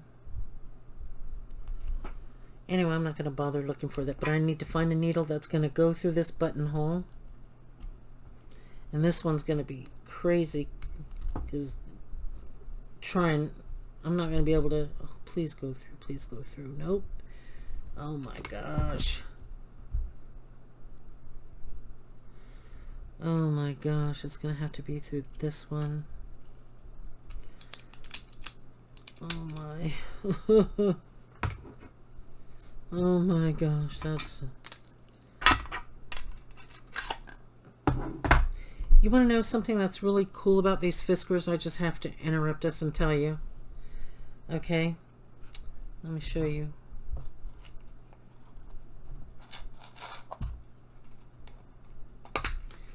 Anything metal, if I needed a stitch marker, it's magnetic. The tip is magnetic. That helps pick up your needles if they should fall on the floor. Didn't know that until it's like one day I'm thinking, what's going on? Do I have glue at the end of my...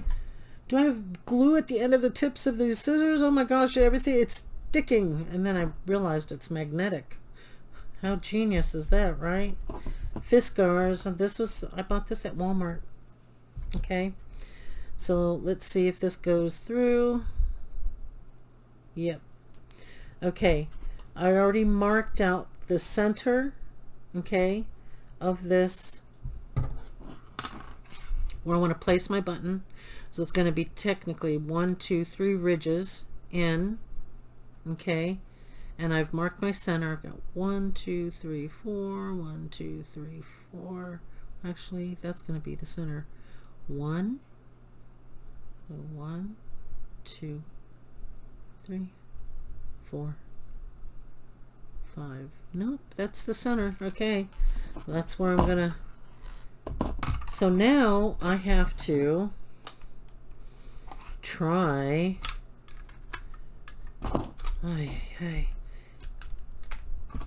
This is my embroidery scissor. I will not use anything else but my embroidery thread for this, because I embroider too. I love embroidery. Okay, now... Oh boy, let's see if I can pull this yarn through. Hopefully it's worsted weight. It's been kind of bouncy and flopsy, so hopefully that'll... See, even this, I have a hard time.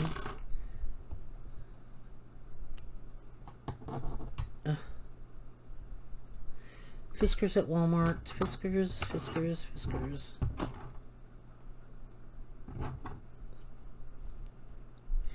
If we have time, I'll show you how to...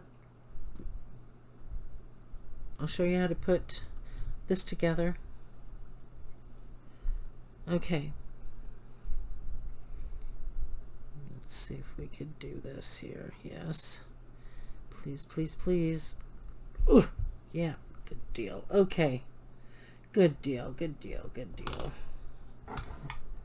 Everything seems to slide off my table. This is getting a little overcrowded, as you can see. I bought like a mat thing for my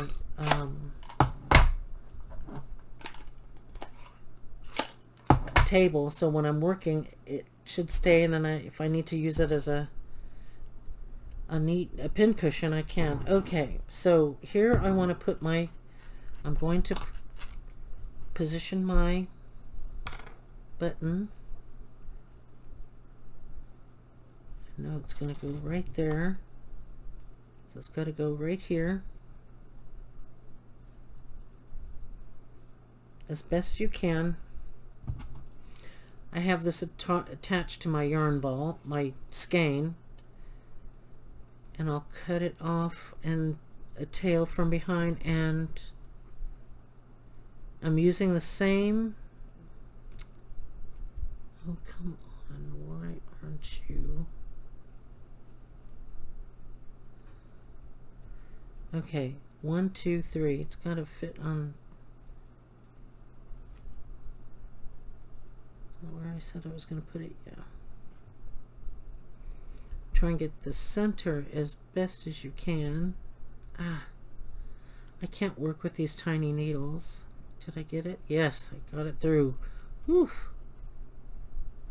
Come on. I don't need that much. I'm going to crisscross applesauce.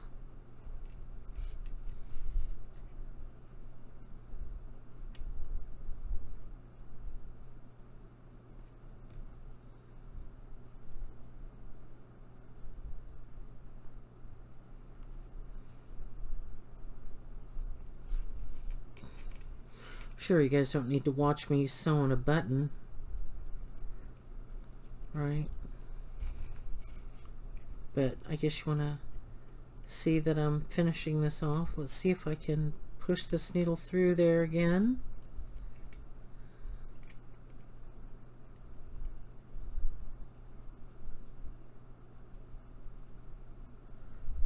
It's so slippery.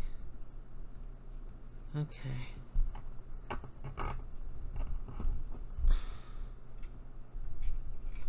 should find my pliers, but there we go. One more round. Crisscross applesauce, right?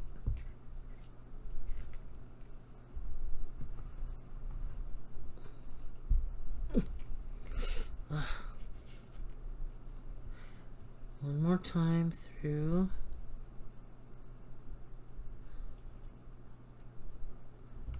That. Oh. That be there? I cannot hang on to this needle, as you guys can see. I probably have to wear a rubber glove just to be able to grip it, right? Oh, goodness gracious.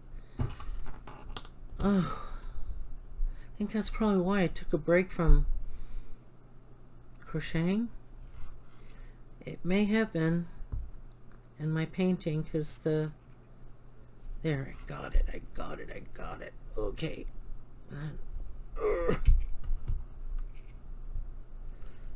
You can do this, you can do this. Ugh. One more hold, just one more time, last pass.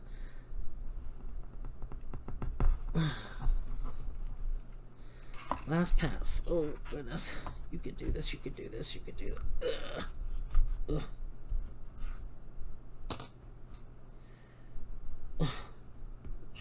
Okay, so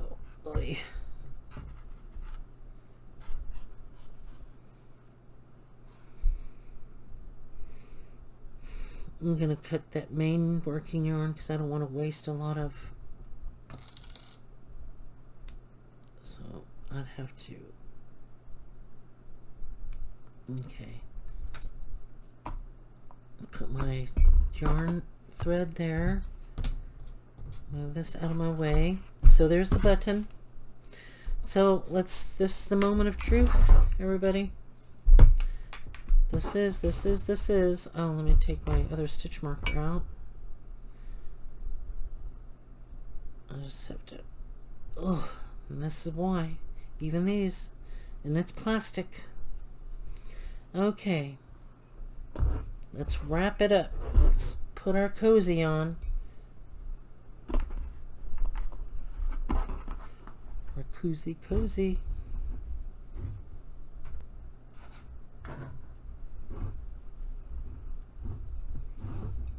Neck through. Okay. Moment of truth, y'all.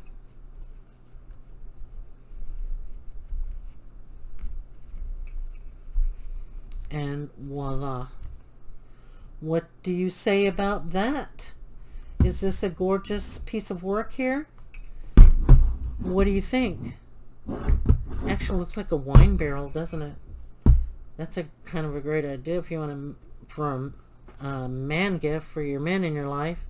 Make this look like a wine barrel. Use some like a burnt umber barrel color, right?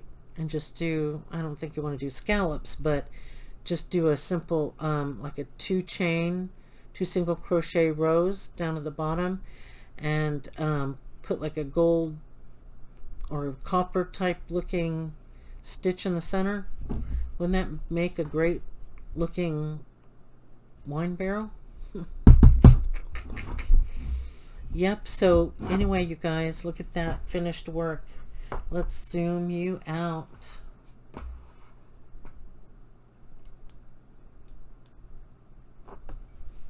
How about that?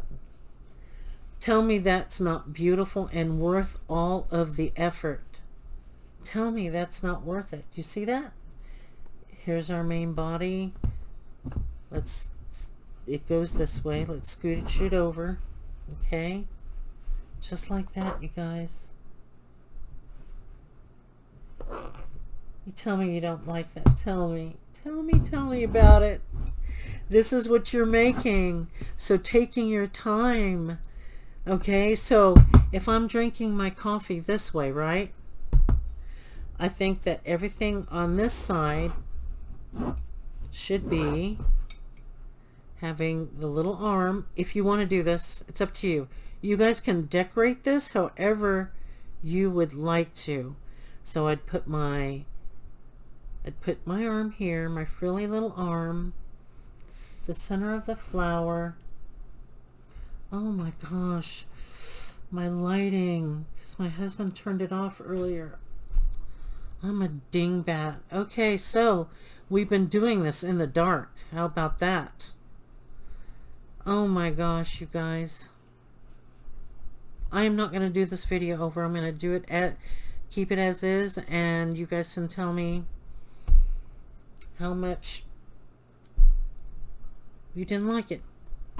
You know, won't be the first time. Anyway, how about that? So now I'm going to show you how to do this so you can make your own little arms. Okay, now here's where I started. You can tell because the tail always starts here when you go to chain, right? And then you start your work in the opposite direction.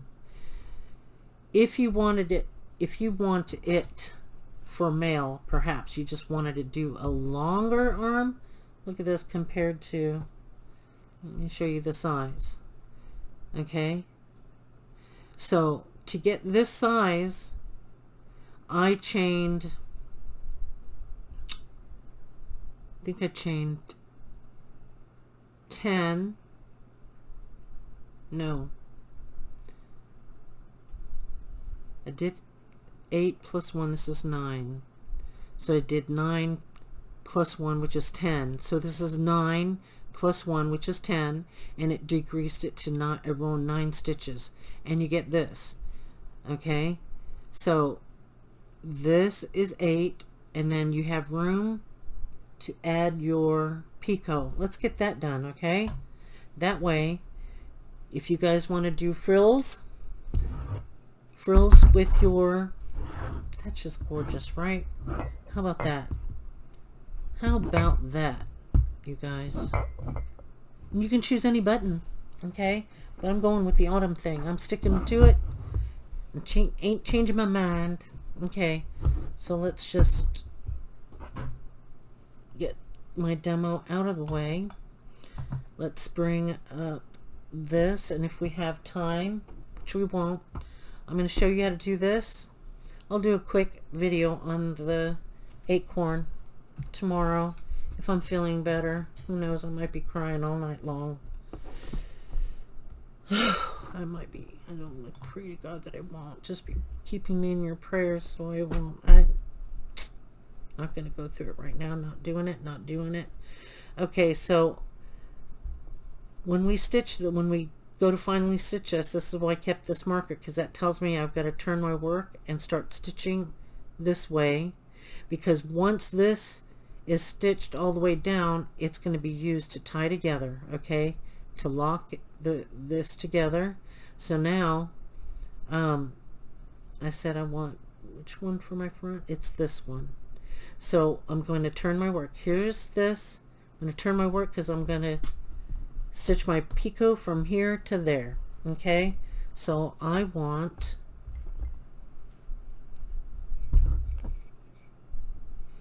let's just change scrap barrels and use my, I have to still weave this in. I'm going to weave this right here into this neck. Okay, it's my yarn ball. See, as it gets smaller, it's going to fall. But if you don't want your yarn ball to fall out, this is what you do. You just see the genius of this.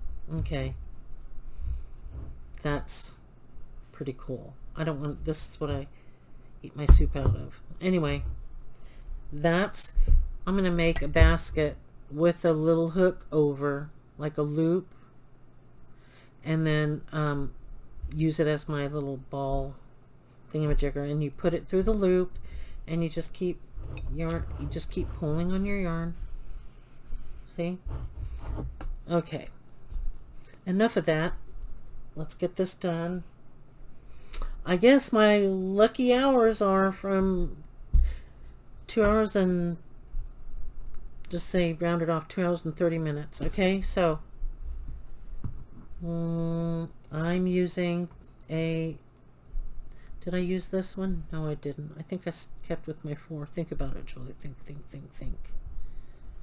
Did I use this set? Nope. I used the 3.75 millimeter hook for this acorn. Okay. Now, if you keep going bigger and bigger, your acorn gets bigger and bigger in your hand. You can take the same pattern, use a bigger hook, a larger yarn, and you'll come out with something this big. Okay. All right. Okay. So you know how I like to start my work, right? I'm going to insert, I'm going to bring you guys back in. I don't like to do the slip knot and then grab it and pull through, because I don't like that additional knot. I just don't like it. You can see it. I don't want to see it. Okay. And so, oh, I didn't tie that off right. Okay. Never mind that though. I'm going to go into this first stitch right here. See this little stitch? See the stitch? Okay. Don't worry about that bump. I'm just going to try and get my, there you go. If you want to make it easier, just go like that. And then when you see, I always like to have my tail on the right side of me. Always on the right side, because that way, if I needed to, I will tie these two together to lock it. Okay? So I'm going to hold on to these two. I'm going to pull it through. Why am I not, okay, there. Okay, I'm going to drop this tail. Well, not really drop it. I'm going to take this, Julie scissor hands. I'm going to hold this work, right? And I'm going to chain 1. Then if I need to tighten it, pull the tail. Okay, and then I'll pull my working yarn closer. I'm going to grab that yarn again now that it's nice and snug. Julie scissor hands, grip. Okay, and then from here, because I've got that grip, I'm going to chain 4. 1, 2, 3. I'm gonna keep this as white because I did chain 1 right here, so this is the 4th. Okay, so then now I'm going to take this and this picot and put it through the same stitch. I'm going to pull it through the yarn through. I am going to slip stitch.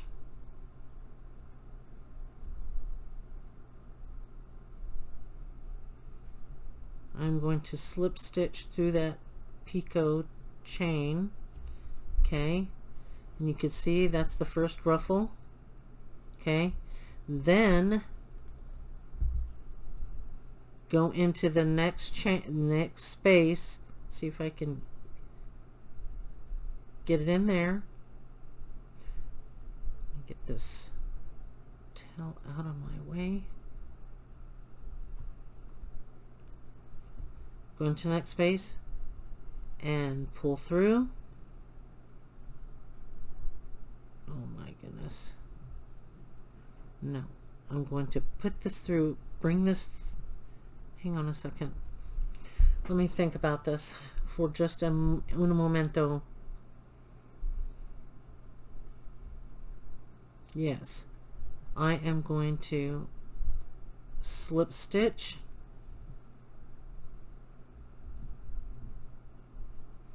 I'm going to slip stitch. Sound like a broken record, don't I? Okay, and pull that snug. Pull it down snug. Snug. You know, like barrel size, and then chain 4. 1.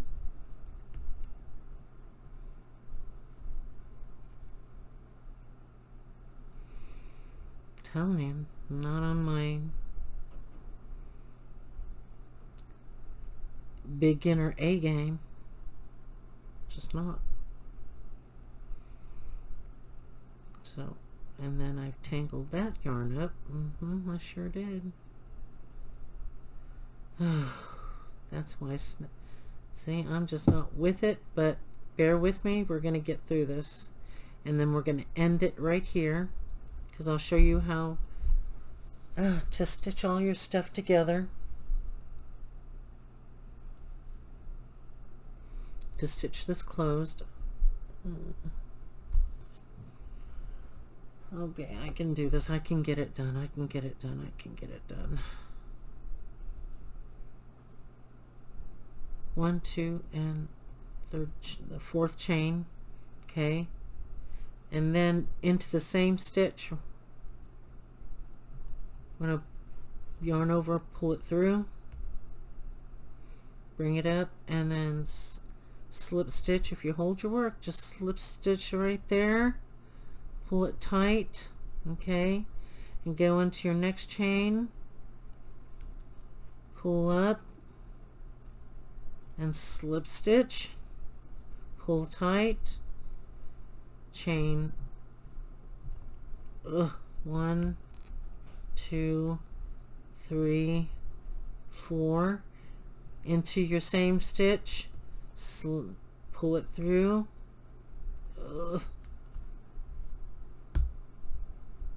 and slip stitch, pull it to snug in there, okay, into your next stitch, which is in this post, slip stitch, chain 4, 1, 2, 3, 4, into the same, pull it out and slip stitch, pull tight. Now into the next chain space, yarn over, slip stitch. The reason why we're slip stitching this is to lock the next chain down so you can chain 4. 1, 2, 3, 4, into the same chain space, yarn over, pull through, slip stitch,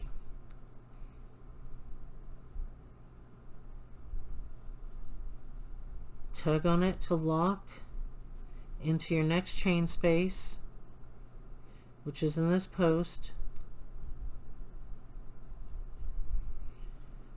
yarn over and pull through, slip stitch that, pull tight, chain 4, snagged onto my my ouchie there, chain 1, 2, 3, 4, into the same chain space, yarn over, pull through. You'll get the hang of this. I mean, come on now. I was just as raw as you are, and still am. I just think about it constantly. Insert your hook. Yep. Insert your hook into the next chain space, and then slip stitch, pull that to lock your chain 4 down, okay, so it doesn't go anywhere. 1, 2, 3, 4. I did 1, 2, 3. 1, 2, 3, 4. Yeah. Let's take out 1. No. Nope. That's. I'm right. I'm right. I'm right. Ugh.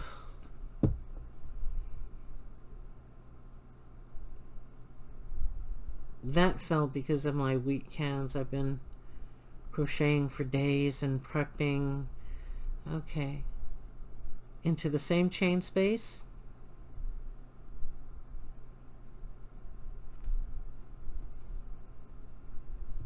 Is that the same chain space? Ugh. Don't be shy to pull your work apart. Yep. Pull through.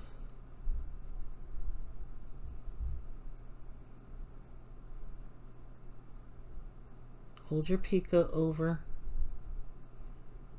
and slip stitch and tug your string, pull that down, okay, and into the next chain space.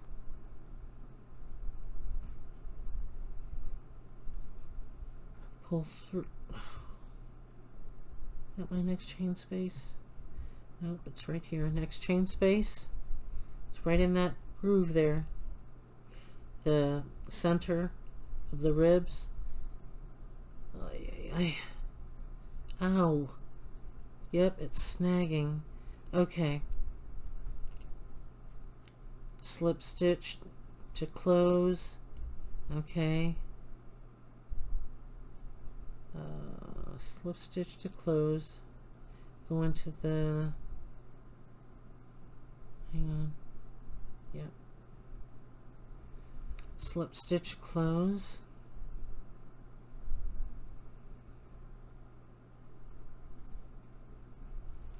Ouch. Oof. Locking it down. 1, 2, 3, 4. Into that same chain space. Pull through. Lock that picot with the slip stitch.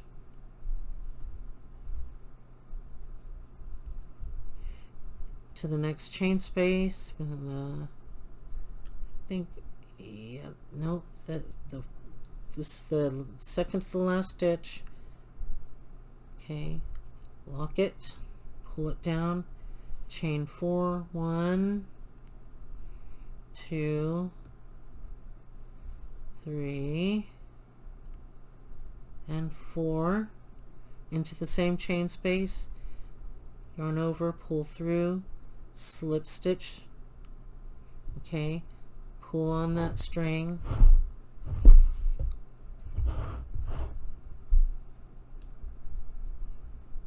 and I want this to match my, where's my other arm? I didn't add one there, so I'm gonna do the same.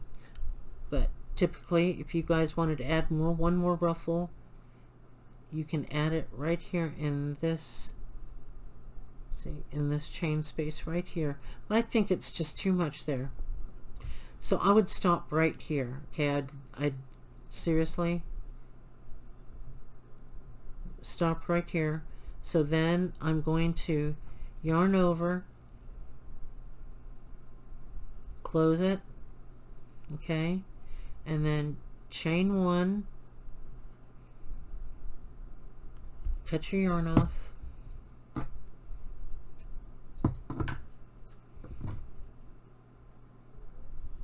pull through and cinch that knot in tight. Do not cut it off because you can stitch it back along here. This doesn't matter because now I'm not going to remove that yet, because now when you weave this in and you weave these in, Then you bring this together. Okay, now here's my working yarn. Okay, it's attached to this skein, because now I'm going to take this out, remove the stitch marker, okay, and I'm going to grab my hook. The loop is on this side, okay. All your threads and yarn threads are hanging out over here, which is okay, but I want you to line up. You can line up your stitches. See, this matches this first chain space, this to the second. Let me just line that up a little more. Do you see that?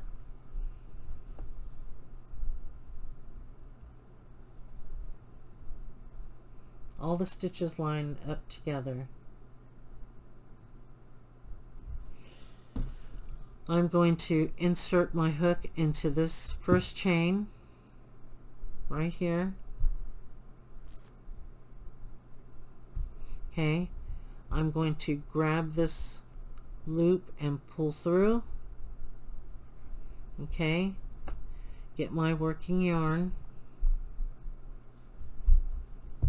Okay, get the working yarn, and then I'm going to take this hook and yarn over. Okay, then I'm going to go into this next chain, pull through that second chain, push through that second chain, yarn over to a single crochet.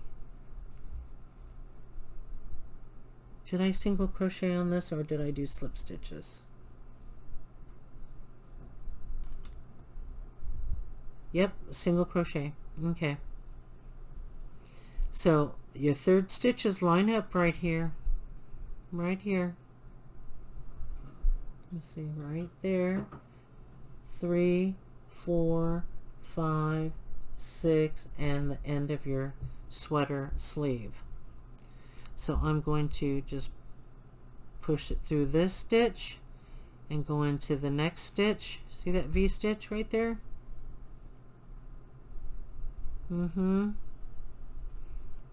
This, let's see, this is a V stitch. Trying to show you the inside of it. Oops, I didn't grab all of it right there. These are your little V stitches. These are teeny tiny that you can see. Okay, but they're there. You can see them. You can see them, but just barely. Okay, when you're looking at it up close and personal, you will be able to spot it. Into the second chain. Am I lined up there? Nope. This is the third chain right there. Yarn over, pull through, yarn over, and single crochet. Pull through the next stitch right here. You have to open up your work. Just do it, do it, do it. We're gonna get through it. There you go. Are you guys getting it now? You can see that there's this next stitch right there. You can see it by the little holes. See those holes? Okay. And then see your V stitches. So you guys tell me, can you guys tell me if you guys are enjoying this or not? It's like, you know how silence, when there's silence, that means that it's not good. I mean, I've got some likes. I've got like from almost nearly 200 views. I only have 9 likes. Is that all? That out of 200 I only have 9 people that like it? Doesn't make sense to me. I mean, these are a beginner. It's one beginner to another. I am no veteran crafter, you know, but I love crafts, so I'm going to learn it. I'm going to study it, right? And now we're down to our last and final stitch right here and right here. So you're going to insert your hook into that last stitch,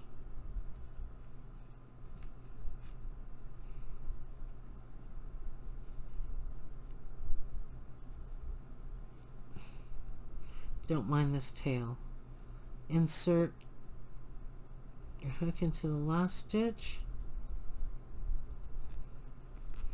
yarn over. Ooh, no, not. Did you guys catch it? Look at that loop. You know I cannot stand that. So what do? I just tug on it. Make sure my tension's good. Did you guys catch that?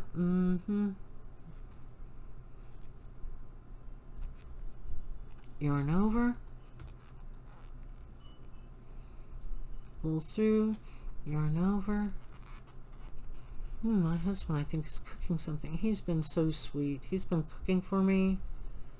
I mean, just lately, he's been fixing my... Like, I'll be up really late and I'm sleeping in, right? Because that thunderstorm, right? I didn't get up till 4:20. And now we're going to slip stitch. And we're going to lock that down by cutting off our yarn, pulling it up, tightening it with our fingernail, get that down, lock down.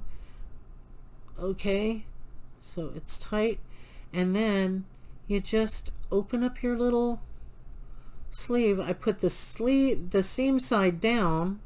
You know, seam side down always goes down underneath your arm, right? Alright, so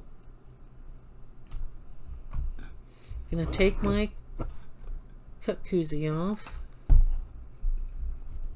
Cup cozy.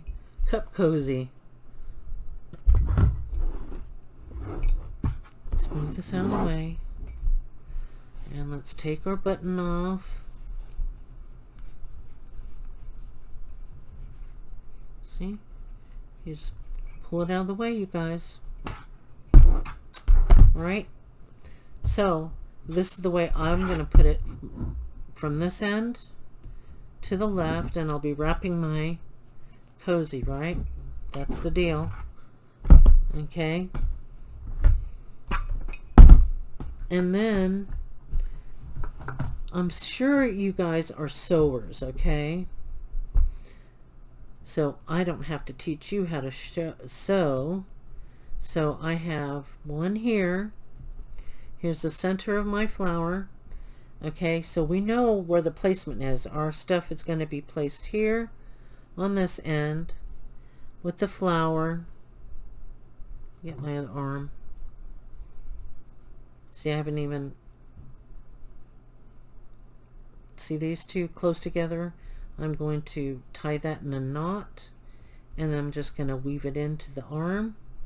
So don't mind this string. And see how cute that's going to be with this autumn poinsettia. You know, you can do this in beige and black. How beautiful that would, right? I don't know, black dahlia just jumped into my... I don't know why the black dahlia just jumped into my head. Is it because of my mood? But I'm gonna yarn... See, these goes here. So now that I know where my placement is, right? Now you know where your placement's gonna be. Let me zoom out. Because zooming in this much doesn't give you really good... Okay. So here are the arms, and I do it in an angle. Okay, you sew it down in an angle. Then you tack that down and sew that down. Okay, that's where you know your placement. See, I was going to do the pine cone right there, but my husband said, no, it doesn't quite go. So I believe him, and I actually like this product better. Now, I'm over. Oh yes, I'm over. So typically I leave 2 of these on, right? So if I'm going to tack that right here, okay, with my darning needle. Okay, let me just show you real quick what I mean. And then I'm just over, almost 2 hours and 40 minutes. How about that? Okay, say this is my center. Here's my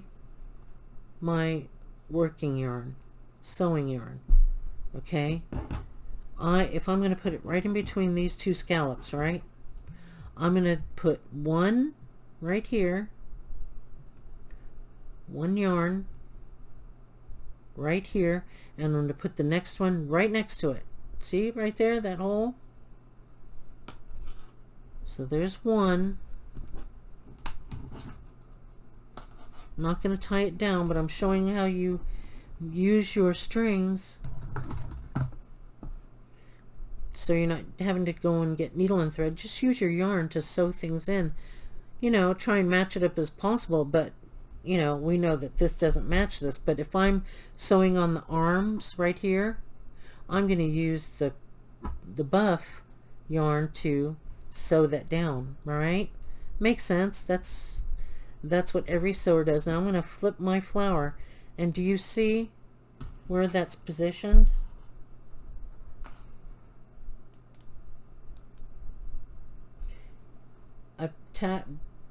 I put the yarn through there, and now I'm going to put the yarn on the opposite side of it. This one that I just strung up, okay, I'm going to go from, actually, I'm going to go from here straight over to here. Okay, that's where I'm going to put my darning needle. And I push that through, and I turn it over. This is about the only one that you're going to see, unless you want to be completely have this, like if I'm going to sell this product, this is what I would do. I would cut these yarn off. I would take and stitch a yarn through here, some like maybe through somewhere. I'd grab like maybe a couple of these. No, I won't. That'll mess up your flower. I would just probably somehow come in here and grab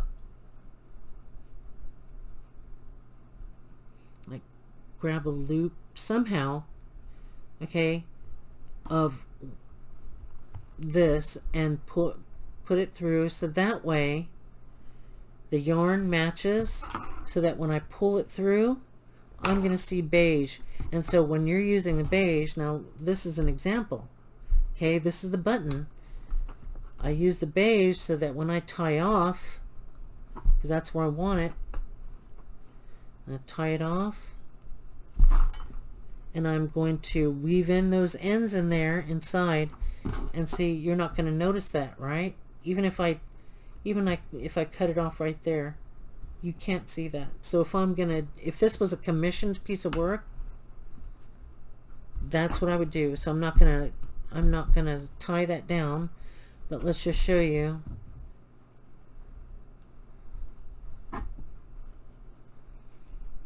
And what I do is I take this and kind of like fluff out my work, get my work, you know, this little sleeve right here. Here's my seam, okay, and I'm going to lay that sweater down over here in an angle like that, and this is where I'd tack it down with the buff yarn.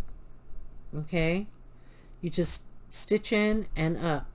stitch in, and it doesn't matter along here because this is not going to show when you sew it in. And then I will take this and fluff up my little sweater. Okay, seam in the center. The seam is going to be in the center. Here's my seam.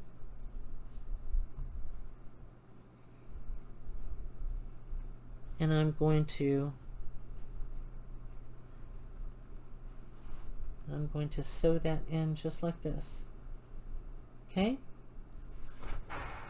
so that's what you guys can do. Straighten that out a bit more. Sew it in. You can decorate this piece and produce, the reason why I show you this, because I guess I've already told you, you can make different styles and looks of this. You don't have to do this. If you can practice your stitches that I've showed you right now, you can stitch a little frog and tack it to it. This, you don't need sleeves. You can tack a frog, or if you do flat appliques, you can put a flat applique there, you know, like a heart. If you can crochet a heart, then you stitch that in and you've got a heart. Now Valentine's, you change this to a background of red, put a white heart, or put this in white and do a red heart. Valentine's, you can make some, and you don't have to add these. Okay, I did because I wanted something frilly. Eliminate this, but keep your single crochet. Okay, remember I had to make a base of single crochet to add our scallops, shells.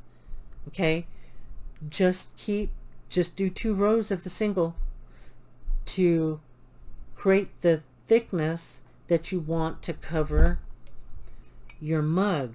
Okay, and that makes it look a bit more masculine. Okay, and okay, here is another idea. This is what I'm working. I'm going to be sewing lots of them actually. Okay, but they're going to be smaller. I just don't have the small hook. I need like a 2.5 millimeter hook. But even if you kept it at this size, okay, imagine you're gonna sew this small portion right here, not this rim that hangs over an acorn, but if you use a certain technique, you can make the gray portion of a Christmas light bulb. This can be a Christmas light bulb. Okay, and then you can dangle it, you can chain into it. Okay, also on a border like this, you can chain a garland that has tendril things, like tendril leaves, that is the width of this. So imagine you have a chain here, because I'm going to do it. That idea popped into my head. I'm going to chain a small garland with some dangles here. When you're done, when you're done doing your chain, and you've got your little chaining down your dangle, chaining back up, doing 2 stitches, doing another dangle, and so forth. Then what you do is, before you attach it to your project, you take each dangle. Each dangle is the vein of a leaf. Okay, each one. And so you use the single crochet. I haven't showed you the double, but you use the single, half double, double, treble, picot, repeat on the other side, and that's your complete leaf. Sky's the limit, you guys, on decorating this, because just say this is the rim, the upper rim, and you're attaching your dangles, and see, this is, you see how that cute that would be? Just, and I showed you the rib because it is a row of single stitches, and a lot of projects use single stitches. And if you can get that repetition down by, not like for me, I would be stitching really good, and then all of a sudden my stitches were getting super tight, and then they'd get loose again, loose again, loose again. And it was inconsistent, so I had to unravel. But can you tell? Look at this. This is consistent single crochet work. Back loop only. Back loop only is what creates the ridges. Now if you just did single crochet, back and forth, you know, you would be able to tell if your tension's good, if your gauge on your hook, your tension, remember I keep telling you, if the loop is too loose, you have to pull down and get it onto the snug, not tight but snug, to where it still moves. And that way your gauges, look at this, a month and a half old of crocheting, and that's not an exaggeration, you know. My husband knows, that's why he's kind of shocked at the things like, oh wow, that's cute. First thing that comes out of his mouth when he comes home, and not, hi honey. Oh, that's cute. So that's the end of that. I know this is now longer, but have a heck of a time. I'm going to do a video short of this if you haven't found somebody to show you, but I'm telling you, I have gone through it, and they'll give you the stitches that they're using, but then they'll speed up. I can't do that. That makes me TV sick, you know, like car sick. It just, I can't watch it anymore. Or they will explain it in such a way, like if they're going to explain, I need you to do 2 double crochets in 1 stitch and then 1 stitch, okay? So she'll say, one will go, do 1 double crochet and 1 behind. I'm like, what? Nobody. But then again, she's from a different country, so I had to decipher all of that to understand what she's actually saying. She's saying do 2 double crochets into 1 stitch and do 1 double crochet. That's your pattern, not 1 double crochet and 1 behind. What? So understand what I mean for the absolute beginners. I'm not asking for intermediate and advanced to come in and try and learn something, because you know everything. But for me to take it slowly and methodically and trying to teach it as best as I can from what I understand, and I've just now started refilming again, so be patient with me. I'm trying to show you the process. I'm not teaching you something that's already out there. I'm just sharing my process that I had deciphered from so many people, okay? And then you have all the crocheting with the voiceovers. It took a lot of watching for me to understand it, okay, before I actually picked up a hook to practice. I was watching and writing it down. I was repeating what they were saying and then writing it down as I understood it, and voila. Okay, I have, let me just show you one more thing. Let's go for the gusto. It's almost 3 hours. If you don't want to watch it, you don't want to watch it. But let me just show you some intricate work, and I'm telling you, I have not tied this in. Not put this in, and you can, and I'm only a month and a half old at crocheting. Look at my spider conch.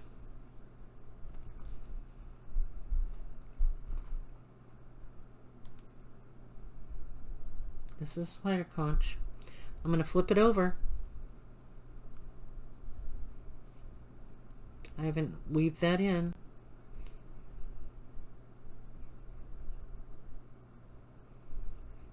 You see the detail on that? It takes precision precision work. And here's this. Here's my huge conch. Okay. Let me turn that over. This is going to my friend Simone Simonetti in Florida. And what I'm going to put in here, I'm going to put a potpourri cachet in here. And I'm crocheting her a series of seashells, the kind that she finds on her beaches. So do you see that? Am I kidding? A month and a half old, and I have to work these out. Okay? And that's my story, and I'm sticking to it. I appreciate all of you, and I hope you're having fun. That's what the point of this is, to learn something new. And for those who are trying to find something, how can I start a small business? How can I make a little money? What can I add into my Etsy store? I don't have one and never will. Okay? I wouldn't mind taking commissions. And you guys, let me just show you one more item before I end up closing. I think you may have seen it, but you may not have seen it. I'm going to zoom out so you can get a full scale proportion. Here's my amigurumi sea turtle. You gonna tell me? I'm a month and a half old, and this is what I created. You see his belly and his flappers? This is a 2-color change. This is one skein of yarn, and this like bluish green is one skein of yarn. Okay, never crocheted in my life. And there's his cute little face. Once he's finished and I attach my tag onto him, I am going to sell him though. He's going to be up for sale, and he's so squishy and soft. He's made out of the Burnett baby blanket. That's why I'm saying, for you crocheters, brand new ones, you know, if you've already got the 4mm and the 5mm, I want to do a giveaway of this 6.5, 6.5, and probably the 7, because those are the 3 that crochets this type of work. Okay, so here's my, do you see the tortoise shell? Here's a side view of his tortoise shell. This is a loggerhead. This is a loggerhead sea turtle. And you see his little feet? I added that. I haven't seen one with this, but if you actually look at a sea turtle, they have like a toe, they have toes. So again, isn't he just adorable? He is adorable. His flappers, look at that. You think that a beginner can actually sew the belly of a sea tortoise, or let alone create something like this? Okay, so I love you guys, and I'm not kidding when I tell you, I'm not kidding, only a month and a half old. I love you guys. I just want you guys to be able to, I'm trying to pass something on, some knowledge that I wish I was a beginner, that me watching somebody would tell me. You know, I haven't seen all of them out there. But I've seen enough to be able to do this. So I hope you guys have a wonderful time with this. It's going to take some time to load up, and I'll try and get in here. If I'm not crying all night long, thank you for your patience, and I will talk to you guys later. If you like any of these things that you're making, can you please like it? Let me know that you are trying it out. And again, I am going to do a giveaway. So if you just go to my Junk Journal Depot site and get in there and give me a picture. I want to see a picture of your makes. Absolute beginners. This is for beginners. I'm sorry. Intermediates and advanced, you already have your stuff. I'm talking about the raw beginner like me, to help you get some tools in your hands, on your table. Okay, talk to you guys later. Thank you. I appreciate you coming by. I love the numbers, the people viewing stuff. Good night, and if you can, say a prayer for me. Just pray for me, for my comfort right now. Bye.